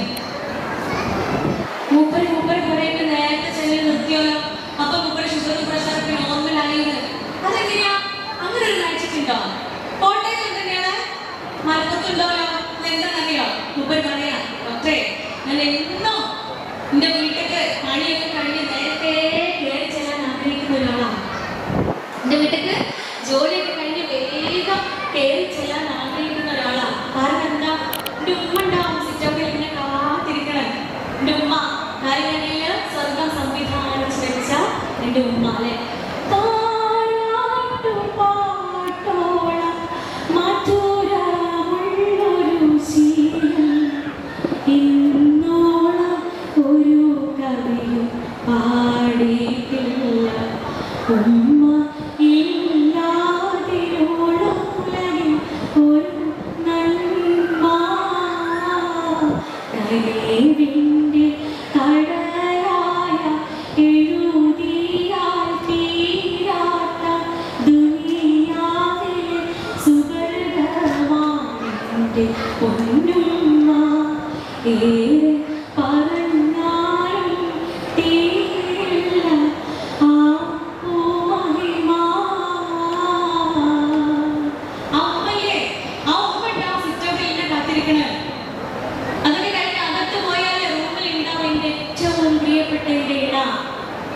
നോളെ പറ്റി പാടിയിട്ടില്ലെങ്കിൽ നമ്മൾക്ക് പുറത്തോണ്ടി വരുമോ? സ്നേഹം വിടർത്തുന്ന തിങ്കളാകുന്നു ഭാര്യ, ദുഃഖത്തിൻ മുള്ളുകൾ തൂവിയൽ തുമ്പിന പുഷ്പങ്ങളാക്കുന്നു ഭാര്യ. എത്ര തീർന്നാലും എണ്ണവറ്റാത്തൊരു ചിത്രവിളക്കാണ് ഭാര്യ. എണ്ണിയാൽ തീരാത്ത ജന്മാന്തരങ്ങളിൽ അന്നദാനേശ്വരി ഭാര്യ. ഇവരൊക്കെ ഉണ്ടാവും, എൻ്റെ പൊന്നു മക്കളുണ്ടാവും, എൻ്റെ പൊന്നോമന മക്കളുണ്ടാവും. ഇവരൊക്കെ കാണാന് അവരുടെ കൂടെ കുറച്ച് സമയം ഇരിക്കാൻ വേണ്ടിയിട്ട് ഞാൻ പ്രതീക്ഷയോടെ പുരയ്ക്ക് കയറി ചെല്ലും. പക്ഷെ ഞാൻ കാണുന്നത് എന്താണെന്നറിയോ ഡോക്ടറെ? സിറ്റ് ഔട്ടിൽ ഉണ്ടാവും കലങ്ങിയ കണ്ണുകളായിരിക്കും പിന്നാലെ ഉമ്മ ഇരിക്കണേ. ഉമ്മാന്റെ അടുത്ത് ചെന്ന് ഉമ്മാനെ കെട്ടിപ്പിടിച്ച് എന്താ ഉമ്മ അവർക്ക് പറ്റിയതെന്ന് ചോദിക്കുമ്പോൾ ഉമ്മ അങ്ങോട്ട് പെയ്തു കൊടുക്കും. എൻ്റെ ഭാര്യയിൽ നിന്നും രാവിലെ മുതൽ വൈകുന്നേരം വരെ ഉമ്മ അനുഭവിച്ച പ്രയാസങ്ങളെ കുറിച്ച് പറയാം. ഇതൊക്കെ കേട്ട് മനസ്സിൽ ഇങ്ങനെ കല്ലായി ഞാൻ അകത്തേക്ക് ചെല്ലുമ്പോ ബെഡ്റൂമിൽ ഇരിക്കുന്നുണ്ടാവും കടന്നല് കുത്തി നോക്കുവായി എൻ്റെ ഭാര്യയാണ്. കടന്നല് മനസ്സിലായില്ലേ? കടന്നലും എന്താ നമ്മുടെ കോട്ടയം ഭാഷയിൽ പറയാ? നമ്മുടെ ഈ തേനീച്ചയുടെ വലിയ വേർഷൻ ഇല്ലേ ഒരു കാണി? എന്താ പറയാ? സാധനം കിട്ടിയില്ലേ നമുക്ക്? തേനീച്ചതിനേക്കാൾ കുറച്ചുകൂടെ വലിയൊരു സാധനം കടന്നല്. നമ്മളിവിടെ മലപ്പുറത്ത് കടന്നലിന് എന്ത് പേര് വെച്ചാലും അത് കുത്തിയാലേ മുഖത്ത് അതൊന്ന് കുത്തിന്ന് വിചാരിക്കാം. അതിന്റെ പിന്നെ മുൻപിലെ പല്ലിൽ ഒരു പോയിസൺ ഉണ്ട്. ആ പോയിസൺ മസിൽസിൽ എത്തിക്കഴിഞ്ഞാല് മസിൽസിനൊക്കെ എഡിമ വരും, ഇൻഫ്ലമേഷൻ വരും. ഇൻഫ്ലമേഷന്റെ ഭാഗമായിട്ട് നീര് വന്ന് വീണ്ടും മുഖത്ത് നീര് വന്നാൽ പിന്നെ നമുക്ക് ചിരിക്കാൻ പറ്റുമോ? ചിരിക്കാൻ പറ്റുമെന്ന് വിൽക്കൂല. ചിരിക്കാൻ പറ്റുമല്ലേ? ഇല്ല, പറ്റില്ല. അപ്പൊ ഈ കടുന്നലിന് കുത്തിയ പോലെ ചിരിക്കാതിരിക്കുന്നുണ്ടാവും ഭാര്യ. ഓളെ ചേർത്ത് വിളിച്ച് എന്തിട്ടാണ് എനിക്ക് പറ്റിയതെന്ന് ചോദിക്കുമ്പോ ഓളാന്നിട്ട് കരയാൻ പറഞ്ഞു ഡോക്ടറേന്ന്.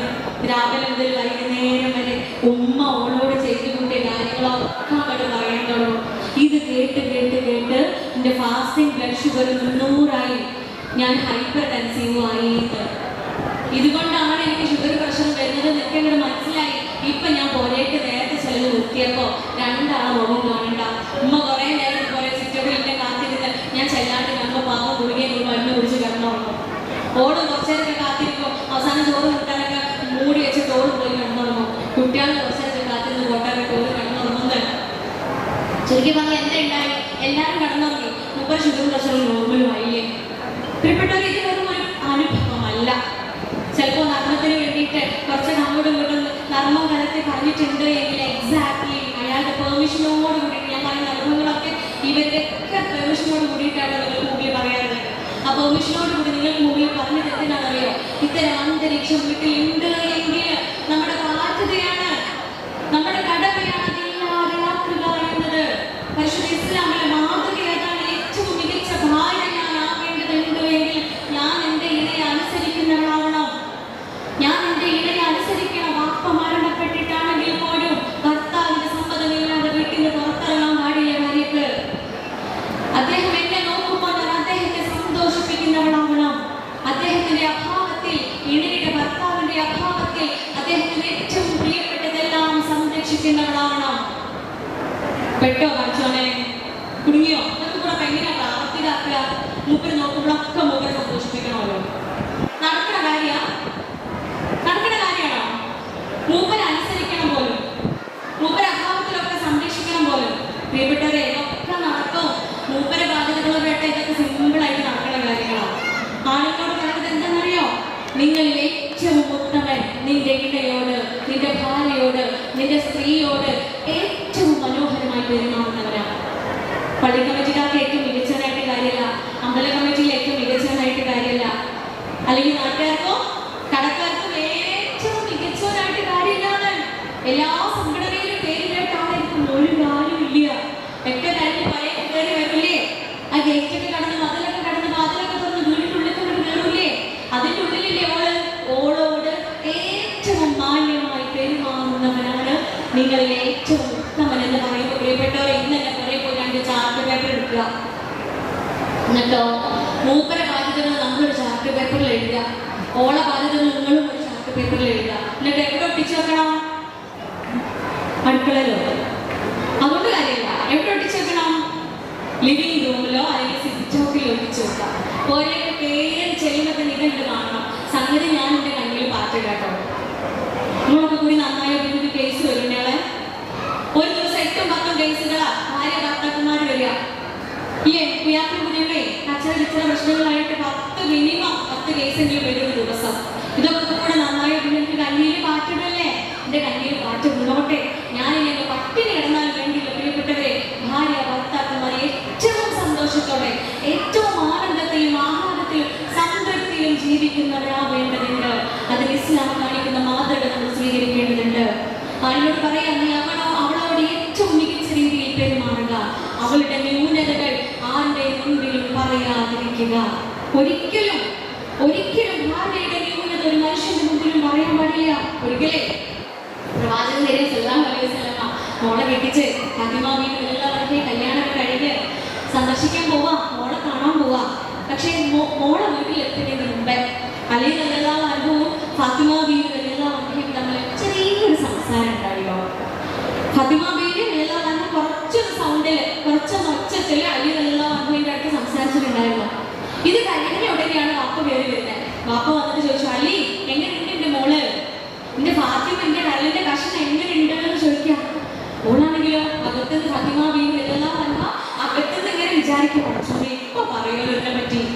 ഞാൻ നേരത്തെ കുറച്ച് സൗണ്ടിൽ സംസാരിച്ചില്ലേ, ഞാൻ ഇത്തിരി കലഹുണ്ടാക്കിയില്ലേ, ഇതിപ്പോ പറയൂട്ടോ എന്നിങ്ങനെ പ്രതീക്ഷിച്ച് നിൽക്കുമ്പോഴേ അത്ഭുതപ്പെടുത്തിക്കൊണ്ട് പ്രിയപ്പെട്ടവൻ അലി റളിയല്ലാഹു അൻഹു പറയാ, പ്രവാചകരെ, ഹബീബേ, മുത്ത് നബിയെ, നിങ്ങളുടെ മോളില്ലേ അവള് ഏറ്റവും മികച്ചവനാണ് കേട്ടോ എന്ന്. നിങ്ങളുടെ മോള് ഏറ്റവും നല്ലവനാണ് കേട്ടോ, അവൾ ഏറ്റവും നല്ലൊരു ഇണയാണ് കേട്ടോ എന്ന്.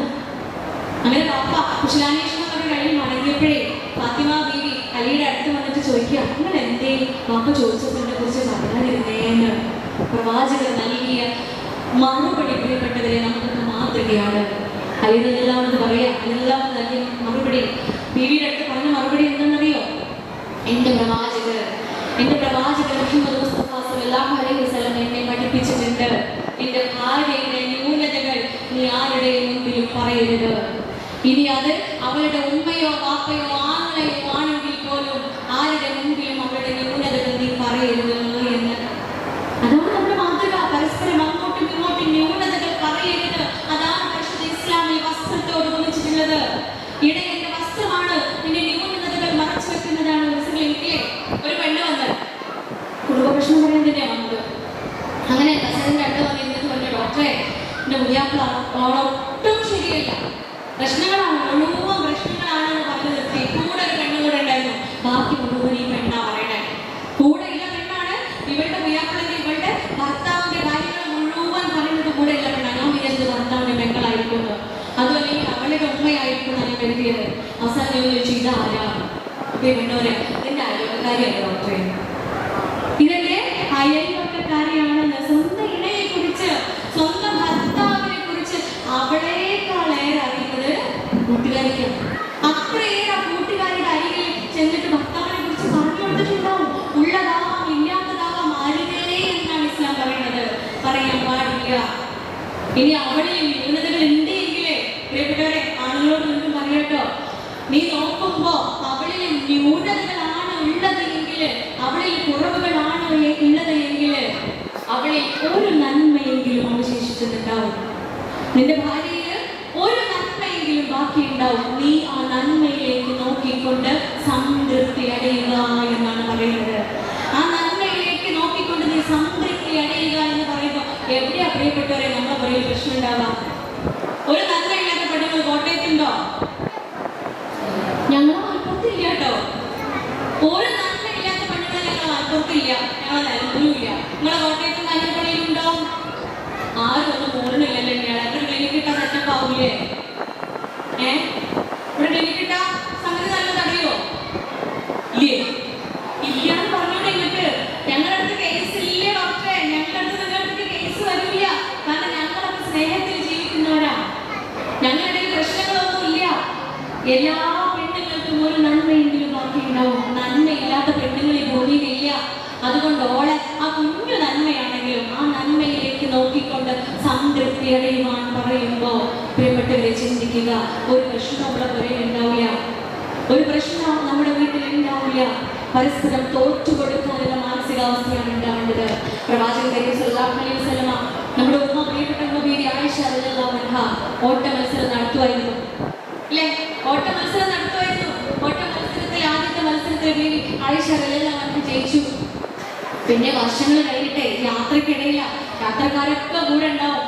ഈ യാത്രക്കൊടുവില് യാത്രക്കാരോടൊക്കെ മുമ്പിൽ പോകാൻ പറഞ്ഞിട്ട് അവർ ഓട്ട മത്സരം നടത്തുന്നത്. അന്ന് ആയിഷ ബീവിക്ക് കുറച്ചുകൂടെ പ്രായമായിട്ടുണ്ട്. അന്ന് ഓട്ട മത്സരം നടത്തിയപ്പോൾ പ്രവാചകൻ സല്ലല്ലാഹു അലൈഹി വസല്ലം ജയിച്ചു. ആ അവസരത്തിൽ പറയുന്നത് അന്നത്തെ മത്സരത്തിന്റെ മറുപടിയാണ് തോന്നുന്നത്. പ്രിയപ്പെട്ടവരെ, ആനന്ദിക്കണം, ആഹ്ലാദിക്കണം പരസ്പരം. ഈ പ്രാരാബ്ദങ്ങളൊന്നും കഴിഞ്ഞിട്ടേ ആഹ്ലാദിക്കാൻ സമയം ഉണ്ടാവില്ല. ലോണ് കഴിയട്ടെ, വീടിന്റെ ലോണ് കഴിയട്ടെ, കാറിന്റെ EMI കഴിയട്ടെ, കുട്ടികളെ പഠിച്ച് എന്തെങ്കിലും ആവട്ടെ, എന്നിട്ട് നമുക്കൊരു യാത്ര പോവാം, എന്നിട്ട് നമുക്ക് ആസ്വദിക്കാം, എന്നിട്ട് നമുക്ക് സംസാരിക്കാം. ഞങ്ങളവിടെ നാരായണത്തു ബ്രാഹ്മണന്റെ മലയുണ്ട്. പട്ടാമ്പി, പാലക്കാട് പട്ടാമ്പി സ്വദേശിയാണല്ലോ നാരായണത്തു ബ്രാഹ്മണൻ. അറിയില്ല നിങ്ങൾക്ക്? 12 മക്കളെ പ്രസവിച്ച അല്ലെ അമ്മയുടെ മകന് മക്കളിൽ ഒരാളാണ് നാരായണത്തു ബ്രാഹ്മണൻ. ഈ നാരായണത്തു കന്തീരകുലത്തിൽ ഒരു കണ്ടീന്ന് പറയാം. ഈ ഐതിഹ്യത്തിൽ നാരായണത്തു ബ്രാഹ്മണന്റെ മലയുണ്ട്. ഈ മല കയറാൻ വേണ്ടിയിട്ട് ഭാര്യ ഭർത്താവ് ആഗ്രഹിക്കുക. അവരുടെ നല്ല പ്രായത്തിൽ 2000 പടികളുള്ള 2000 സ്റ്റെപ്പുകളുള്ള മലയാണ്. റൈത്തോളം അങ്ങനെ മല കയറാൻ ആഗ്രഹിക്കുക. നല്ല പ്രായത്തിൽ മല കയറാൻ ഒരുങ്ങുമ്പോൾ ഓരോ പ്രാരാബ്ദങ്ങളുടെ മുമ്പിൽ ഇങ്ങനെ വരിക. കുട്ടികളുടെ വിദ്യാഭ്യാസം, വീടിന്റെ ലോണ്, വണ്ടിയുടെ EMI, കറണ്ട് ബില്ല്, വീടിന് അസ്റ്റേറ്റ് എടുക്കണം അല്ലേ? ഈ പ്രാരാബ്ദങ്ങൾ ഓരോന്നോ മല കയറുന്നതിൽ നിന്നും അവരെങ്ങനെ പിന്തിരിപ്പിക്കാം. അവസാനം കുട്ടികളൊക്കെ കല്യാണം കഴിപ്പിച്ച് അയച്ചു. മല കയറാൻ പോവാ രണ്ടാളും. മെല്ലെ കയറി തുടങ്ങി. 2000 സ്റ്റെപ്പുകളുണ്ട്. 4 സ്റ്റെപ്പ് കയറി രണ്ടാളും പറഞ്ഞേ ഇനി നമുക്ക് പുരയ്ക്ക് മടങ്ങാലേ എന്ന്. മുട്ടുവേദന തുടങ്ങില്ലേ? ഊരവേദനയും കാലുവേദനയും തുടങ്ങില്ലേ പ്രിയപ്പെട്ടവരെ? അതുകൊണ്ട് എല്ലാം കാത്തു നിൽക്കേണ്ട, ആസ്വദിച്ചോളി ജീവിതം. ഭാര്യ ഭർത്താക്കന്മാരാണ് എങ്കിൽ ജീവിതം ആസ്വദിക്കുക, ഒരുമിച്ച് യാത്രകൾ ചെയ്യുക, ഒരുമിച്ചിരുന്ന് ഭക്ഷണം കഴിക്കുക. അതാണ് പ്രവാചകൻ സല്ലല്ലാഹു അലൈഹി വസല്ലം കാണിച്ചു തരുന്ന മാതൃക. നിങ്ങൾ മക്കൾക്ക് മുൻപിൽ വെച്ച് പരസ്പരം സ്നേഹം പങ്കുവെക്കുക, പരസ്പരം സ്നേഹം പ്രകടിപ്പിക്കുക, പരസ്പരം വായിലേക്ക് ഭക്ഷണം വെച്ചു കൊടുക്കുക. എത്ര അർത്ഥവത്തായ വാചകങ്ങളാണ് നോക്കൂ നിങ്ങൾ, എത്ര അർത്ഥസമ്പുഷ്ടമാണ് വാക്ക് നോക്കൂ നിങ്ങൾ. മക്കൾക്ക് മുൻപിൽ വെച്ച് സ്നേഹം പ്രകടിപ്പിക്കാനാ പറയണേ. എന്നിട്ട് അത് കുട്ടികൾ കാണൂലേ? കുട്ടികൾ അതിലും വലിയ സ്നേഹപ്രകടനം ഫോണിൽ കാണുന്നുണ്ട് ഇയാളെ ഇല്ലേ? ഈ റീൽസും ഷോർട്സും നിങ്ങൾ തുറന്നാലേ കാണുന്നത് മുഴുവൻ എന്താണെന്നറിയോ? ഹറാമായ സ്നേഹപ്രകടനങ്ങളാ. കുറച്ചുകൂടെ ഇതൊക്കെയാണോ സ്നേഹം എന്ന് കുട്ടികൾ തെറ്റിദ്ധരിക്കും. കാരണം സ്നേഹത്തിന്റെ ഒരു പര്യായം പുറയിൽ ഒരു കാണണേ ഇല്ല. വീട്ടിൽ കയറി ചെല്ലുമ്പോൾ തന്നെ അടുക്കളയിൽ എത്തുമ്പോൾ ഉമ്മ എന്റെ വാപ്പാനെ കെട്ടിയെന്ന് തുടങ്ങിയത് ആ ഉമ്മാന്റെ അധോഗതി എന്ന് പറയും ഉമ്മ. അന്റെ ഉമ്മാനെ കെട്ടിയത് അന്റെ ഉമ്മ തലയിലാക്കി തുടങ്ങിയത് അന്റെ പ്രയാസങ്ങളിൽ നിന്ന് ഗർഭം പറയും ഉപ്പയാണെങ്കിൽ പ്രിയപ്പെട്ടവരെ മക്കൾ കെട്ടൂല. ക്ലിനിക്കിൽ അത്ര തന്നെ വരുന്ന കേസാണ്. മക്കൾക്കാർക്കും കല്യാണം കഴിക്കേണ്ട, സോളോ ലൈഫ്, സിംഗിൾ ലൈഫ്, വൈബോസി life, enjoy life, my life my choice, lesbianism, gayism, living together, dating, ഇങ്ങനെ തുടങ്ങിയിട്ട് എന്തെല്ലാം തിയറികളാണ് ഇന്ന് നമ്മുടെ മക്കൾക്കുള്ളിൽ ഉള്ളത്. അവരുടെ തിയറികളായതെല്ലാം, അവരുടെ ഇസങ്ങളായതെല്ലാം ഇതൊക്കെ എന്തുകൊണ്ടാ? വിവാഹം കഴിക്കേണ്ട അങ്ങനെ കുറേ കാണുന്നത് എന്താ? അടിമയായി ജീവിക്കുന്ന ഉമ്മ, ഉടമയായി ജീവിക്കുന്ന വാപ്പ. ഇങ്ങനെയല്ല ഇസ്ലാം എന്ന് പറയുന്നത്. ഇക്വാലിറ്റിയാണ് ഇസ്ലാമിലുള്ളത്. ഇസ്ലാം ഇക്വാലിറ്റിയുടെ മതമാണ്. ആണും പെണ്ണും ഒരുപോലെ സ്നേഹിച്ച് ജീവിക്കേണ്ടവർ. അതുകൊണ്ടാണ് പറഞ്ഞിട്ടുള്ളത് മക്കൾക്ക് മുൻപിൽ വെച്ച് ഉമ്മയുടെ സ്നേഹം പ്രകടിപ്പിക്കണം. മക്കൾക്ക് മുൻപിൽ വെച്ച് പരസ്പരം വായിലേക്ക് ഭക്ഷണം വെച്ചു കൊടുക്കണം. വീട്ടിൽ ക്വാളിറ്റി ടൈം ഉണ്ടാകണം. വിത്തൗട്ട് സ്ക്രീനുകളൊന്നുമില്ലാത്ത, ഗാഡ്ജറ്റ്സോ പിന്നെ ഫോണോ മൊബൈൽ ഫോണോ കമ്പ്യൂട്ടറോ ഒന്നുമില്ലാത്ത അരമണിക്കൂറെങ്കിലും വീട്ടിലുണ്ടാക്കണം. നമ്മുടെ ഉമ്മ, ഉപ്പ, വല്യമ്മ, വല്യപ്പ, മക്കള്, പേരക്കുട്ടികൾ എല്ലാവരും ഒരുമിച്ചിരിക്കുന്ന, സംസാരിക്കുന്ന, സന്തോഷം പങ്കുവെക്കുന്ന അപൂർവ നിമിഷങ്ങളാകാതെ ദിവസവും ആ ദിവസം വീട്ടിൽ അരമണിക്കൂറെങ്കിലും സംവിധാനിക്കുക. ഗ്ലൂം ടൈം അല്ലെങ്കിൽ ക്വാളിറ്റി ടൈം എന്നൊക്കെ പറയാം. സന്തോഷം നിറഞ്ഞ നിമിഷങ്ങളാകണം. അതുകൊണ്ടാണെങ്കിൽ ഉമ്മയും ഉപ്പയും അതിനെ ഏറ്റവും സ്നേഹിക്കുന്നവരാകണം. അതുകൊണ്ട് നമ്മുടെ മാതൃകയാണ് വീട്ടില് ഒരു സ്ത്രീ ഇപ്പോഴും മെഡിക്കൽ കൗൺസിലിംഗ് എന്താ പ്രശ്നം എന്നറിയോ? ഭാര്യ ഭർത്താവ് എപ്പോഴും പ്രശ്നങ്ങളൊക്കെ കഴിഞ്ഞ് രണ്ട് റൂമിൽ പോയി കിടന്നുറങ്ങും. സ്ഥിരമാണ് അത്. സ്ഥിരമായിട്ട് വർഷങ്ങളോളായിട്ട് വീട്ടിലെ ഒരു സ്ഥിരം പല്ലവിയായതുകൊണ്ട് നാക്ക് വല്ല അത്ഭുതമൊന്നുമില്ല. അന്നും രണ്ട് മുറി പോയി കിടന്നുറങ്ങി. രാവിലെ എണീറ്റു, ഭാര്യ എഴുന്നേറ്റു, അടുക്കളയിലെത്തി നാസ്ത ഉണ്ടാക്കിക്കൊണ്ടിരിക്കുക. ഏകദേശം 7 മണിയായിട്ട് മോള് ഗൾഫിൽ നിന്ന് വിളിക്കുക. ഗൾഫിൽ വെച്ചിട്ട് ഉമ്മാനോട് വിശദാന്വേഷണങ്ങളൊക്കെ കഴിഞ്ഞിട്ട് ഉപ്പ എവിടെയെന്ന് ചോദിച്ചു. ഉപ്പ എവിടെയെന്ന് വെച്ചാൽ ഉമ്മ പറഞ്ഞു കിടന്നുറങ്ങുന്നൊക്കെ എണീറ്റിട്ടില്ലാന്ന് തോന്നുന്നു. മോള് പറയും ഉമ്മ ഒന്ന് വിളിച്ചു നോക്കിപ്പാനെ, അത് ചെന്ന് വിക്കി എന്തെത്ര നേരം ഇപ്പൊ എണീക്കാത്തത്? മുമ്പിലല്ലേ, വിഷുവിലല്ലേ, തോറ്റെടുക്കാൻ പറ്റില്ലല്ലോ, തോറ്റെടുക്കാൻ പാടില്ലല്ലോ. പിണക്കങ്ങൾക്കൊടുവിൽ നിങ്ങൾ ആരാണോ ആദ്യം ഇടം നിന്നത് അയാളാണ് നിങ്ങളിൽ ഏറ്റവും ഉത്തമൻ എന്നാണ് ഹബീബ് സല്ലല്ലാഹു അലൈഹി വസല്ലം പഠിപ്പിച്ചിട്ടുള്ളത്. ഞങ്ങളിൽ ഏറ്റവും ഉത്തമൻ ഭാര്യമാരാണോ ഭർത്താക്കന്മാരാണോ എന്ന ചോദ്യത്തിന് ഹബീബ് സല്ലല്ലാഹു അലൈഹി വസല്ലം നൽകിയ മറുപടി അത്. പിണക്കങ്ങൾക്കൊടുവിൽ ആരാണോ ആദ്യം ഇടം നിന്നത് അയാളാണ് ഏറ്റവും നല്ലവര്. ഞാൻ മിണ്ടൂല, മൂപ്പരാതി മിണ്ടട്ടെ, കുറുമ്പ് കാണിക്കേണ്ട, ഓള് മിണ്ടട്ടെ, ഞാൻ ഭർത്താവല്ലേ വിചാരിച്ച് ചുമ്പ് കാണിച്ച് നിൽക്കാൻ വേണ്ട. ഇവിടെ ആ കുറുമ്പ് ലക്ഷ്യങ്ങളിൽ കിടന്നുറങ്ങിയവരാ. മോളെ നിർബന്ധത്തിൽ കഴിഞ്ഞ് മോളുടെ റൂമിലേക്ക് പോയി ചെന്ന് നോക്കി പേര് വിളിച്ചു. ആളുണർന്നില്ല, ആള് കേൾക്കണേ ഇല്ല. തട്ടി നോക്കി, ആൾ അറിയുന്നില്ല. ഒന്ന് മനസ്സിട്ട് നോക്കുമ്പോൾ പ്രിയപ്പെട്ടവരെ, പാതിയടഞ്ഞ കണ്ണുകളും പാതിയടഞ്ഞ മായുമായ ആള് ഒരിക്കലും ഉണരാത്ത ഉറക്കത്തിലേക്ക് പോയിട്ടുണ്ട്. കഴിഞ്ഞ 50 മണിക്കൂറുകൾക്ക് മുമ്പ് ആൾ മരണപ്പെട്ടിട്ടുണ്ട്. അവസാന നിമിഷത്തിലെ ഒന്ന് ചേർത്ത് പിടിച്ച് പുറത്തെറിയിട്ടോ പറയുമ്പോഴും ഞാൻ എന്തെങ്കിലും അറിഞ്ഞോ അറിയാതെ ചോദിച്ചിട്ടുണ്ടെങ്കിൽ നിങ്ങളിൽ ക്ഷമിച്ചു തരിട്ടോ ചോദിക്കാൻ പോലും പ്രിയപ്പെട്ടവരെ സമയം കിട്ടാതെ, സാഹചര്യം കിട്ടാതെ മരണപ്പെട്ടു പോയി. വർഷങ്ങൾക്കിപ്പുറം ഇന്നും ആ സ്ത്രീ ചികിത്സ ചെയ്തുകൊണ്ടിരിക്കുക. ഒരു മാറ്റമില്ല. കാരണം അത്രയേറെ കുറ്റബോധമാണ് ഉള്ളിൽ ഇങ്ങനെ പേര് നടക്കുന്നത്. അതുകൊണ്ട് പിണക്കമൊന്നിനും പരിഹാരമല്ല. പെണ്ണല്ലേ, നന്നാക്കാൻ നോക്കണ്ടെന്നാണ് പ്രവാചകൻ പറയുന്നത്.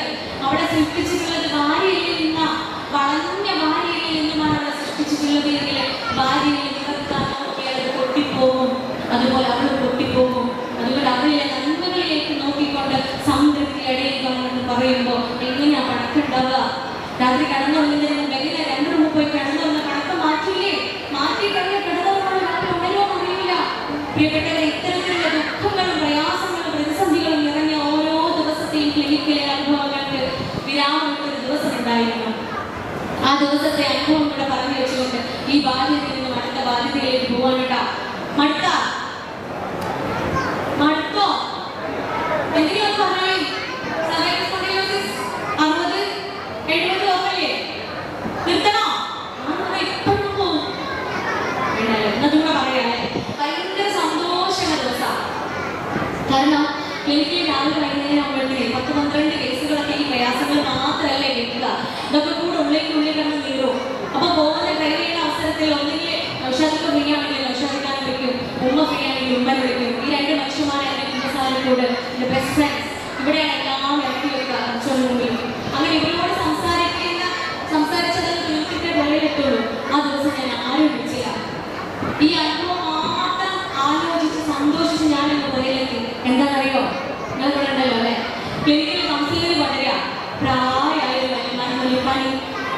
വല്യമാക്ക് ഏകദേശം 80-85 വയസ്സുണ്ടാവും. വല്യമാക്ക് ഉണ്ടാവും അത്രയും പ്രായം. ഞാൻ അത്ഭുതപ്പെട്ടു. ഞാൻ ക്ലിനിക്കിൽ ചോദിച്ചു, എന്തിനാണ് ഇത്രയും വയസ്സായി ഉമ്മാക്ക് ഗവൺമെന്റ് കൊടുത്തത്? കാരണം എത്ര പ്രയാസം ഉണ്ടാവും ക്ലിനിക്കിൽ കയറി വരാൻ. നമുക്കൊരു ഫോണിൽ കൂടെ ചെയ്യായിരുന്നല്ലോ, അതും അല്ലെങ്കിൽ അവരുടെ വീട്ടിൽ ചെന്ന് ചെയ്യായിരുന്നല്ലോ നമുക്ക് അഭിപ്രായം പറഞ്ഞിരിക്കുമ്പോഴാണ് പ്രശ്നം ഗുരുതരമാണ്. എന്താണെന്നറിയോ? വല്യമാക്ക് ഉറങ്ങണമെങ്കിൽ ഫാൻ വേണം, വല്യപ്പാക്ക് ഉറങ്ങാൻ ഫാൻ വേണ്ട. ഇതാണ് ഓരോ പ്രശ്നം. വല്യപ്പാക്ക് ഫാൻ വേണം, വല്യപ്പാക്ക് ഫാൻ വേണ്ട. നമ്മളെ പോലെ ആരാണ് പറഞ്ഞത്?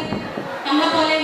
ഇതാ ഞാൻ പറഞ്ഞു. ഞാൻ പറയുന്ന പല അനുഭവങ്ങളും നിങ്ങളുടെ വീടുമായി അല്ലെങ്കിൽ ഞാനുമായി നിങ്ങളുമായി സാദൃശ്യമുണ്ട് എന്ന് തോന്നുന്നുണ്ടെങ്കിൽ തികച്ചും യാദൃശ്ചിക മാത്രമാണ്, എന്തൊരു കുറ്റല്ല.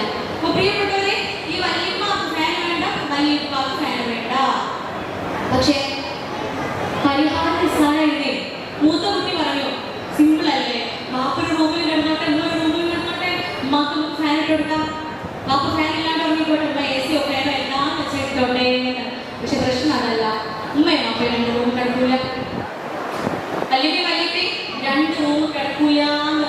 അപ്പൊ ചെറിയ മോൻ ഇടപെട്ടിട്ട് പറഞ്ഞു, ഞാൻ 2 റൂം കിടക്കണ്ട, അവർ 2 കട്ടിലിൽ കിടക്കാം, 2 കട്ടിലിൽ കിടക്കാം. ഉമ്മാന്റെ കട്ടിലും ബാപ്പാന്റെ കട്ടിലും 2 മൂലയിൽ കിടക്കാം. എന്നിട്ട് എന്താ ചെയ്യുക? ഉമ്മാക്ക് നമുക്ക് ഫാൻ വിരിച്ചു വെക്കാം, പകൽ ഫാൻ വേണ്ടാട്ടെ, ഉമ്മാന്റെ സൈഡിലേക്ക് ഫാൻ വിരിച്ചു വെക്കാന്ന്.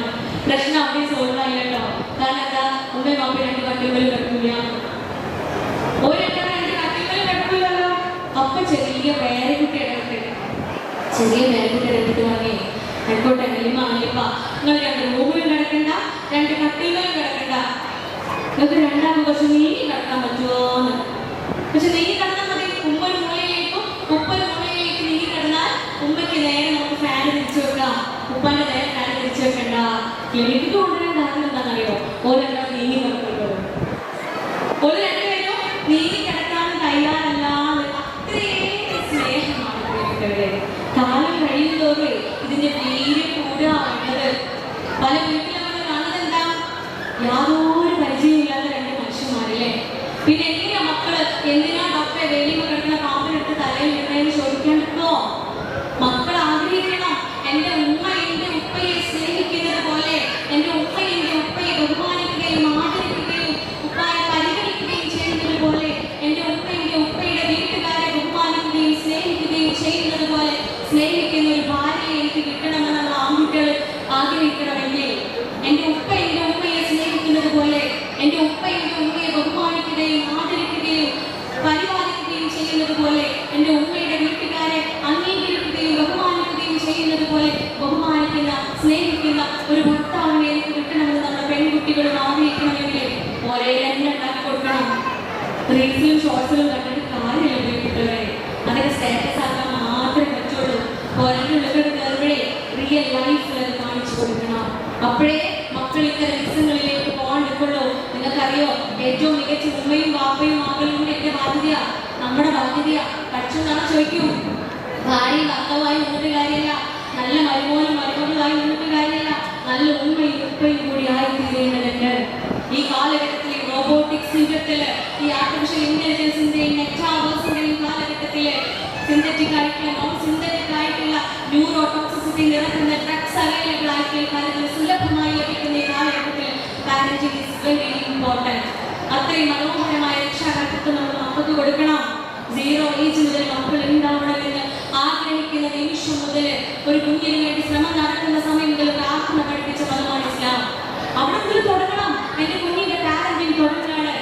ഏറ്റവും നല്ല മനസ്സുള്ള പുരുഷനും സ്ത്രീയാകുമ്പോൾ അവരിൽ നിന്നും ഉണ്ടാകുന്ന മക്കളും നല്ലവരായിരിക്കും. ഏറ്റവും നല്ല പാരന്റിങ് കൊടുക്കുക, മക്കളുടെ മികച്ച കൂട്ടുകാരായി തീരുക, അവരെ പരസ്പരം കമ്പയർ ചെയ്യാതിരിക്കുക, അവരെ കുറ്റപ്പെടുത്താതിരിക്കുക. മക്കളാണ്, ചെറിയ കുട്ടികളാണ്, 19 23 വയസ്സിനിടയിൽ മാത്രമേ തലച്ചോറ് വളർച്ചെത്തുള്ളൂ. ആ പ്രായത്തിലെ മക്കളാ. യുക്തിപരമായ തീരുമാനങ്ങൾ എടുക്കുന്ന സമയം പക്വത എത്തിയിട്ടില്ല. പാരന്റിങ് അത്രയേറെ പ്രധാനപ്പെട്ട ഒന്നാണ്. അതുകൊണ്ട് ഉത്തമ മാതൃക കാണിച്ചാൽ മാത്രമേ പുറത്തുള്ള ഡ്രഗ്സുകളിലേക്കും സിന്തറ്റിക് നോൺ സിന്തറ്റിക് ഡ്രഗ്സുകൾ ഉപയോഗിക്കുന്നതിൽ നിന്ന് മക്കൾ മാറി നിൽക്കുള്ളൂ. അതിന് മുമ്പേ ഇപ്പൊ എന്ത് ചെയ്യണമെന്നറിയോ? 2 കാര്യങ്ങളാണ്. അതിലൊന്നാമത്തത് മക്കൾക്ക് ഉത്തമ മാതൃക കാണിക്കുക. ഇത്ര നേരം നമ്മൾ പറഞ്ഞത് അതാണ്. മക്കൾക്ക് മുമ്പിലെ ഏറ്റവും നല്ല മാതൃക കാണിക്കുന്ന പോയി മാറുക. മക്കൾ പറയണം, എനിക്ക് ഉമ്മാനപ്പനെ പോലെ ആവണമെന്ന്. ഫ്രണ്ട്സിന്റെ ഉമ്മാനപ്പനെ നോക്കിയിട്ട് ഓരോ പോലെ ആവണം. നല്ല മക്കൾ പറയേണ്ടത് എനിക്ക് എന്റെ ഉമ്മയുടെയും ഉപ്പയുടെയും പോലെ ആവണമെന്ന് മക്കൾ ആഗ്രഹിക്കണം. രണ്ടാമത്തെ കാര്യം, നമ്മൾ അപ്ഡേറ്റഡ് ആവണം. അറിവിന്റെ കാര്യത്തില് നമ്മൾ ഉയർന്ന ചിന്താഗതിയിൽ എത്തേണ്ടതുണ്ട്, അല്ലെങ്കിൽ ഏറ്റവും പുതിയ അറിവുകൾ നേടേണ്ടതുണ്ട്. നമ്മൾ അപ്ഡേറ്റഡ് ആവേണ്ടതുണ്ട്. ഈ പുതിയ കാലഘട്ടത്തില് ആൽഫ ജനറേഷനിൽ ജീവിക്കുന്ന മക്കളെ വളർത്തുന്ന മാതാപിതാക്കളെ നമ്മൾ 2025 മുതൽ ബീറ്റ ജനറേഷനിലെ കുഞ്ഞുങ്ങളാ. ഡിജിറ്റൽ എറയിലാണ് അവർ ജീവിക്കുന്നത്. ഡിജിറ്റലൈസ്ഡ് മെന്റാലിറ്റിയാണ് അവരുടേത്. ഡിജിറ്റൽ യുഗത്തിലാണ് അവർ ജീവിക്കുന്നത്. നമ്മളെക്കാളും 300 cubic centimetres of brain capacity മക്കൾക്കുണ്ട്. അതുകൊണ്ട് അവരുടെ ഇസങ്ങളെ മനസ്സിലാക്കണമെങ്കിൽ, അവർ സംസാരിക്കുന്ന ഭാഷ മനസ്സിലാക്കണമെങ്കിൽ പോലും നമ്മൾ അപ്ഡേറ്റഡ് ആവണം. എന്തൊക്കെയാണ് കുഞ്ഞുങ്ങളുടെ തിയറികളെന്ന് നമുക്കറിയണം.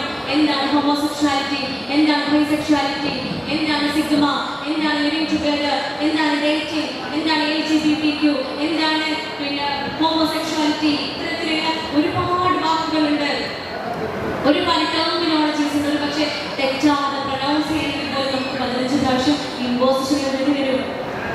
ഇത് മുഴുവൻ അറിയണമെങ്കിൽ മക്കളുടെ അത്ര സുഹൃത്തുക്കളാവണം. സ്കൂളിൽ വിട്ട് വരുമ്പോഴത്തേന് ഇന്ന് എന്തൊക്കെ പഠിപ്പിച്ചതെന്ന് ആദ്യം ചോദിക്കാല്ലേ. പ്രിയപ്പെട്ടവർ, ഈ 6-7 പീരീഡ് പഠിച്ച് മടുത്ത് കയറി വരിക. അപ്പോഴും ചോദിക്കണ്ട എന്താ ഇത് പഠിപ്പിച്ചതെന്ന് ചോദിക്കരുത്. മക്കളുടെ അടുത്ത് എന്തൊക്കെ സ്കൂളിലെ വിശേഷങ്ങൾ എന്ന് ചോദിക്കുക. വിയർപ്പും ചെളിയും മണ്ണും പൊടിയും ഒക്കെ ആയിട്ട് വരുമ്പോഴും കുട്ടി ആദ്യം ആഗ്രഹിക്കുന്നത് എന്താണെന്നറിയോ? ഉമ്മാനെ കെട്ടിപ്പിടിച്ചു കൊടുക്കാനാ. ഉമ്മാനെ കെട്ടിപ്പിടിച്ചു കൊടുക്കാനാണ് കുഞ്ഞ് ആഗ്രഹിക്കുക. അപ്പൊ നമ്മൾ വിയർപ്പ് മണക്കണോ ചെളി ആവണോ എന്നൊക്കെ വിശ്വാസം കാണിച്ചാലേ പ്രായമാകുമ്പോൾ കുട്ടികൾ പിന്നെ നമ്മൾ അടുത്തേക്കേ അടുക്കൂല, അരികിലേക്കേ വരില്ല. അതുകൊണ്ട് മക്കളെ കുഞ്ഞു നാളെ മുതൽ അവർക്ക് ശാരീരികമായ അടുപ്പം നമ്മൾ അവർക്ക് ക്രിയേറ്റ് ചെയ്യണം. കെട്ടിപ്പിടിക്കുക, ഉമ്മ കൊടുക്കുക, അവരോട് സംസാരിക്കുക. എല്ലാ ബാധ്യതകളും ഓരോ പ്രായത്തിലും നൽകേണ്ടത് നൽകുമ്പോൾ, ഉത്തമ മാതൃക കാണിക്കുമ്പോൾ അവരുടെ ഇസങ്ങളെ കുറിച്ചും തിയറികളെ കുറിച്ചും അവർ നമ്മളോട് പറയും. നമ്മളോട് അറിയാതെ അവർ പറയും. എല്ലാം വന്ന് പറയാൻ പറ്റണം. കൗമാരപ്രായം എന്ന് പറഞ്ഞാൽ adolescent period is a transition period from childhood to adulthood. കുട്ടിക്കാലത്ത് നിന്നും കുട്ടിയിലേക്ക് ട്രാൻസിഷൻ പീരീഡാ. ചേഞ്ചസ് വരുന്ന സമയമാണ്. അവർക്കൊരു പ്രതിസന്ധി സിറ്റുവേഷനിലൂടെ കടന്നു പോകുമ്പോൾ, ഒരു ഘട്ടത്തിലൂടെ കടന്നു പോകുമ്പോൾ അവിടെ എന്ത് തീരുമാനം എടുക്കണോ, എന്താണ് ഉത്തമ തീരുമാനം എടുക്കണം എന്നുള്ളത് അവർക്ക് അറിയില്ല. അവരുടെ കുഞ്ഞ് മനസ്സിലാക്കുന്നത് എന്താ? 6ാം ക്ലാസ് പഠിക്കുന്ന കുഞ്ഞ കൂൾ എന്ന് പറയുന്ന ഒരു ടോക്സിക് ഡ്രഗ് മെറ്റീരിയൽ എനിക്ക് കഴിഞ്ഞ് വന്നിട്ട് എന്നോട് പറഞ്ഞു, ഡോക്ടറെ ഇതൊരു ചുണ്ടിന്റെ താഴെ വെച്ച് നോക്കി എനിക്ക് സ്വർഗം കാണാൻ പറ്റുമെന്ന്. 6ാം ക്ലാസ് പഠിക്കുന്ന മോൻ മനസ്സിലാക്കിയ സ്വർഗം എന്താ? പ്രിയപ്പെട്ടവരെ, നമ്മൾ കഷ്ടപ്പെട്ട് പ്രാർത്ഥിച്ച് വിക്രം സലാത്തും ചൊല്ലി നേടിയെടുക്കാൻ ആഗ്രഹിക്കുന്ന സ്വർഗമല്ല ഓൻ മനസ്സിലാക്കിയ സ്വർഗം. ഓൻ കാണുന്ന സ്വർഗം എന്താ? ഒന്നും അറിയണ്ട, ഈ ചുറ്റുമുള്ളതൊന്നും അറിയണ്ട. ആരെങ്കിലും രക്തത്തിൽ എത്തിക്കഴിഞ്ഞാൽ സ്വർഗം കാണാൻ പറ്റുന്ന സീരിയസ് പറഞ്ഞു കൊടുക്കണത് അവനറിയാം. അവിടെ എന്തും ഏതും മക്കൾ നമ്മളെടുത്ത് വന്ന് പറയുന്ന സാഹചര്യം വീട്ടിലുണ്ടാക്കുക. ഇനി എല്ലാം പറയുന്ന മക്കളാണെങ്കിലും ഒരു പക്ഷേ വളരെ മനോഹരമായിട്ട് ഉമ്മാനെയും പറ്റിക്കാൻ മക്കൾക്കറിയും. ഇൻസ്റ്റഗ്രാം അക്കൗണ്ടില്ല എന്ന് പറയും. ഉമ്മയെ ബാപ്പയെ അറിയാതെ 40-ലേറെ ആളുകളോട് ചാറ്റ് ചെയ്യുന്ന 4-ലേറെ അക്കൗണ്ടുകൾ ഹൈഡ് ചെയ്ത് വെച്ച മക്കളെ ഞാൻ കണ്ടിട്ടുണ്ട്. വെച്ച മുറിയാണെന്ന് പറഞ്ഞ് ശരീരം മുഴുവൻ മുറിവുകളായി സ്റ്റിക്കർ ഒട്ടിച്ച് വരുന്ന മക്കളെ ഞാൻ കണ്ടിട്ടുണ്ട്. ആ ഉമ്മ മനസ്സിലാക്കിയത് എന്താ? കൊതുക് കടിക്കുന്നതാണ്, കടിച്ച് മുറിയായി സ്റ്റിക്കർ ഒട്ടിക്കുന്നതാണ്. മുറിവുണ്ടാക്കി, ശരീരത്തിൽ മുറിവുണ്ടാക്കി ഡ്രഗ്സ് അതിനുള്ളിലിട്ട് സ്റ്റിക്കർ ഒട്ടിച്ച് വെക്കുന്നതാണ്. പാവം ഔട്ട്ഡേറ്റഡ് ഉമ്മക്കറിയില്ല. എന്നെ പോലെയുള്ള നിങ്ങളെ പോലെയുള്ള അപ്ഡേറ്റഡ് ആവാത്ത ഉമ്മമാർക്ക് അറിയില്ല. നമ്മൾ പലപ്പോഴും പൊട്ടക്കിണറുള്ള തവളകളാ. കുട്ടീനെ കെട്ടിപ്പിടിച്ച് ഉമ്മ കൊടുക്കുന്ന അമ്മ പറഞ്ഞത് എന്തിനാ ഉമ്മ കൊടുക്കണമെന്ന് ചോദിച്ചു കഴിഞ്ഞപ്പോൾ സ്നേഹിക്കാൻ വേണ്ടി മാത്രമല്ല, അവൻ്റെ വായന്റെ സ്മെല്ല് അറിയാൻ വേണ്ടി.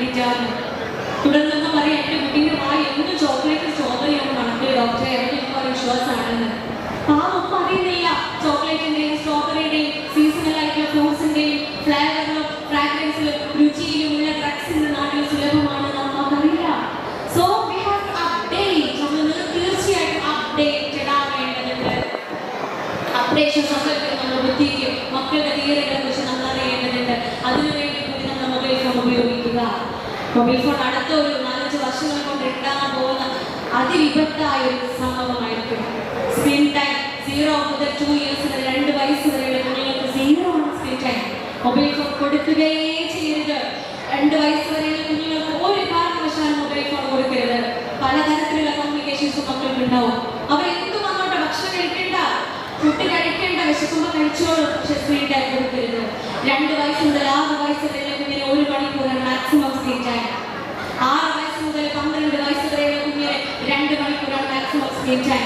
12 വയസ്സ് മുതലുള്ള ആളുകൾക്ക് മാക്സിമം 3 മണിക്കൂറേ സ്ക്രീൻ ടൈം ഉണ്ടാവാൻ പാടുള്ളൂ. കുറെ പോയിട്ട് ഫോൺ ഒന്ന് ചെക്ക് ചെയ്ത് നോക്കി എന്റെ സ്ക്രീൻ ടൈം എത്രയാണ്. വേൾഡ് ഹെൽത്ത് ഓർഗനൈസേഷൻ ഏറ്റവും പുതിയ കണക്കാണ് കണ്ടുവരുന്നത്.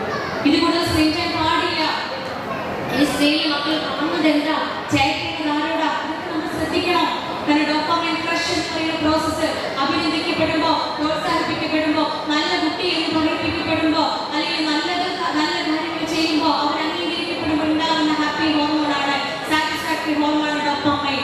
ഈ ഹോർമോൺ ഉണ്ടാവും എപ്പോൾ ഡ്രഗ്സ് ഉപയോഗിക്കുമ്പോൾ, മൊബൈൽ ഫോണിൽ അമിതമായിരിക്കുന്ന സമയത്ത്, അതുപോലെ ഈ സെക്ഷുവാലിറ്റിയിലേക്ക് പോകുന്ന സമയത്ത്. ആലോചിക്കും, മക്കൾക്കൊന്നും ലജ്ജയില്ല. പണ്ട് ഞാൻ മെഡിക്കൽ കോളേജിലൊക്കെ പഠിക്കുന്ന സമയത്ത് അബോർഷന് വേണ്ടി വരാറുള്ളത് 20-25 ഇടയിലുള്ള പെണ്ണുങ്ങളായിരുന്നെങ്കിൽ ഇന്ന് ഏറ്റവും കൂടുതൽ അതേ കോളേജിൽ അബോർഷന് വേണ്ടി വരാറുള്ളത് 8ാം ക്ലാസ് പ്ലസ് 2 ഇടയിലുള്ള കുഞ്ഞുങ്ങളാണ്. കൗൺസിലിംഗ് ആയിട്ട് ഇറങ്ങുമ്പോൾ കുട്ടികൾ പറയും, ഡോക്ടറെ ഗർഭിണിയാണെന്ന് സംശയം കിട്ടുന്നത് യാതൊരു ലജ്ജയില്ലാതെ എവിടെ പോയി നമ്മുടെ മക്കളുടെ ലജ്ജ. ഹായ് മക്കൾ, ഹലോ പറഞ്ഞു, കമ്മിറ്റഡ് ആയി അടുത്ത ദിവസം ഒരു ഡേറ്റിംഗ് തുടങ്ങല്ലേ, കറങ്ങാൻ പോകല്ലേ മാസ്ക് ഇട്ടിട്ട്. മാസ്ക് ഇന്നത് കൊറോണ വരാണ്ടിരിക്കാനല്ല, ഐഡന്റിഫൈ ചെയ്യാണ്ടിരിക്കാനാ. മക്കൾക്ക് പഠിപ്പിച്ചു കൊടുക്കണം. മാസ്ക് ഇട്ടാലേ ഉമ്മയും വാപ്പയും കാണൂല, അധ്യാപകർ കാണൂല, ഉസ്താദന്മാരും കാണൂല, നാട്ടുകാരും കാണൂല, കുടുംബക്കാരും കാണൂല. പക്ഷെ കണ്ടനാളിയേക്കാൾ അടിയിലിരിക്കുന്ന പടച്ചോ കാണുന്നുണ്ട്, റബ്ബിതെല്ലാം കാണുന്നുണ്ട്. ഈ സമയത്താണ് മരണപ്പെടുന്നത് എങ്കിൽ, അവന് ചേർത്ത് ചെയ്തുകൊണ്ടിരിക്കുന്നതിനിടയിലാണ് മരണപ്പെടുന്നത് എങ്കിൽ, മരിക്കുമ്പോൾ പോലും ഒരാൾ നമുക്ക് വേണ്ടി പ്രാർത്ഥിക്കില്ല. ഈ ചാറ്റ് കണ്ട അമ്മയും വാപ്പയും മനസ്സിലാക്കുന്നത്, ഈ ചാറ്റിലൂടെയാണ് അവളെയും അവനെയും വിലയിരുത്തുന്നത്. അതുകൊണ്ട് ചിന്തിക്കുക, തെറ്റ് ചെയ്യുമ്പോൾ ആരും ഇല്ലാത്തിടത്തും എന്റെ റബ്ബുണ്ട്, എന്റെ പടച്ചോനുണ്ട് എന്ന ചിന്ത മക്കൾക്കുള്ളിലേക്ക് ഇട്ടുകൊടുക്കുക.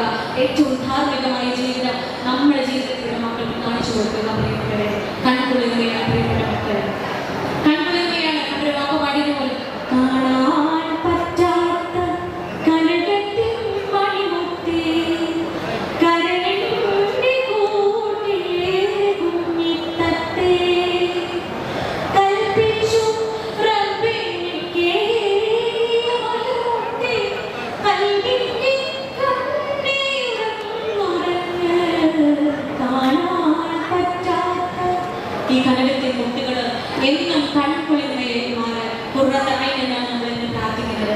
കൺകുളിർമയിലുള്ള ഇണകളും കുടുംബാംഗങ്ങളും മക്കളുമാക്കി തീർക്കുവാൻ നമുക്ക് എന്ത് സാധിക്കുമാറാവട്ടെ.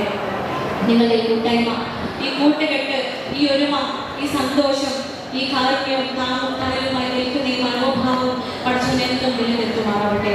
അടുത്ത വർഷവും തുടർന്നുള്ള ഓരോ വർഷങ്ങളിലും ഇതുപോലെ ഒത്തുകൂടുവാനും സ്നേഹം പങ്കുവെക്കുവാനുള്ള ഭാഗ്യം പഠിച്ചവർക്ക് നൽകുമാറാവട്ടെ. ഈ ഒത്തുകൂടൽ ഏറ്റവും നല്ല ഒരു കർമ്മമായി കൊണ്ട് പഠിച്ചവൻ നമ്മിൽ നിന്ന് സ്വീകരിക്കുമാറാവട്ടെ. വാഹന റഹ്മാൻ അൽഹംദുലില്ലാഹി റബ്ബിൽ ആലമീൻ. അസ്സലാമു അലൈക്കും.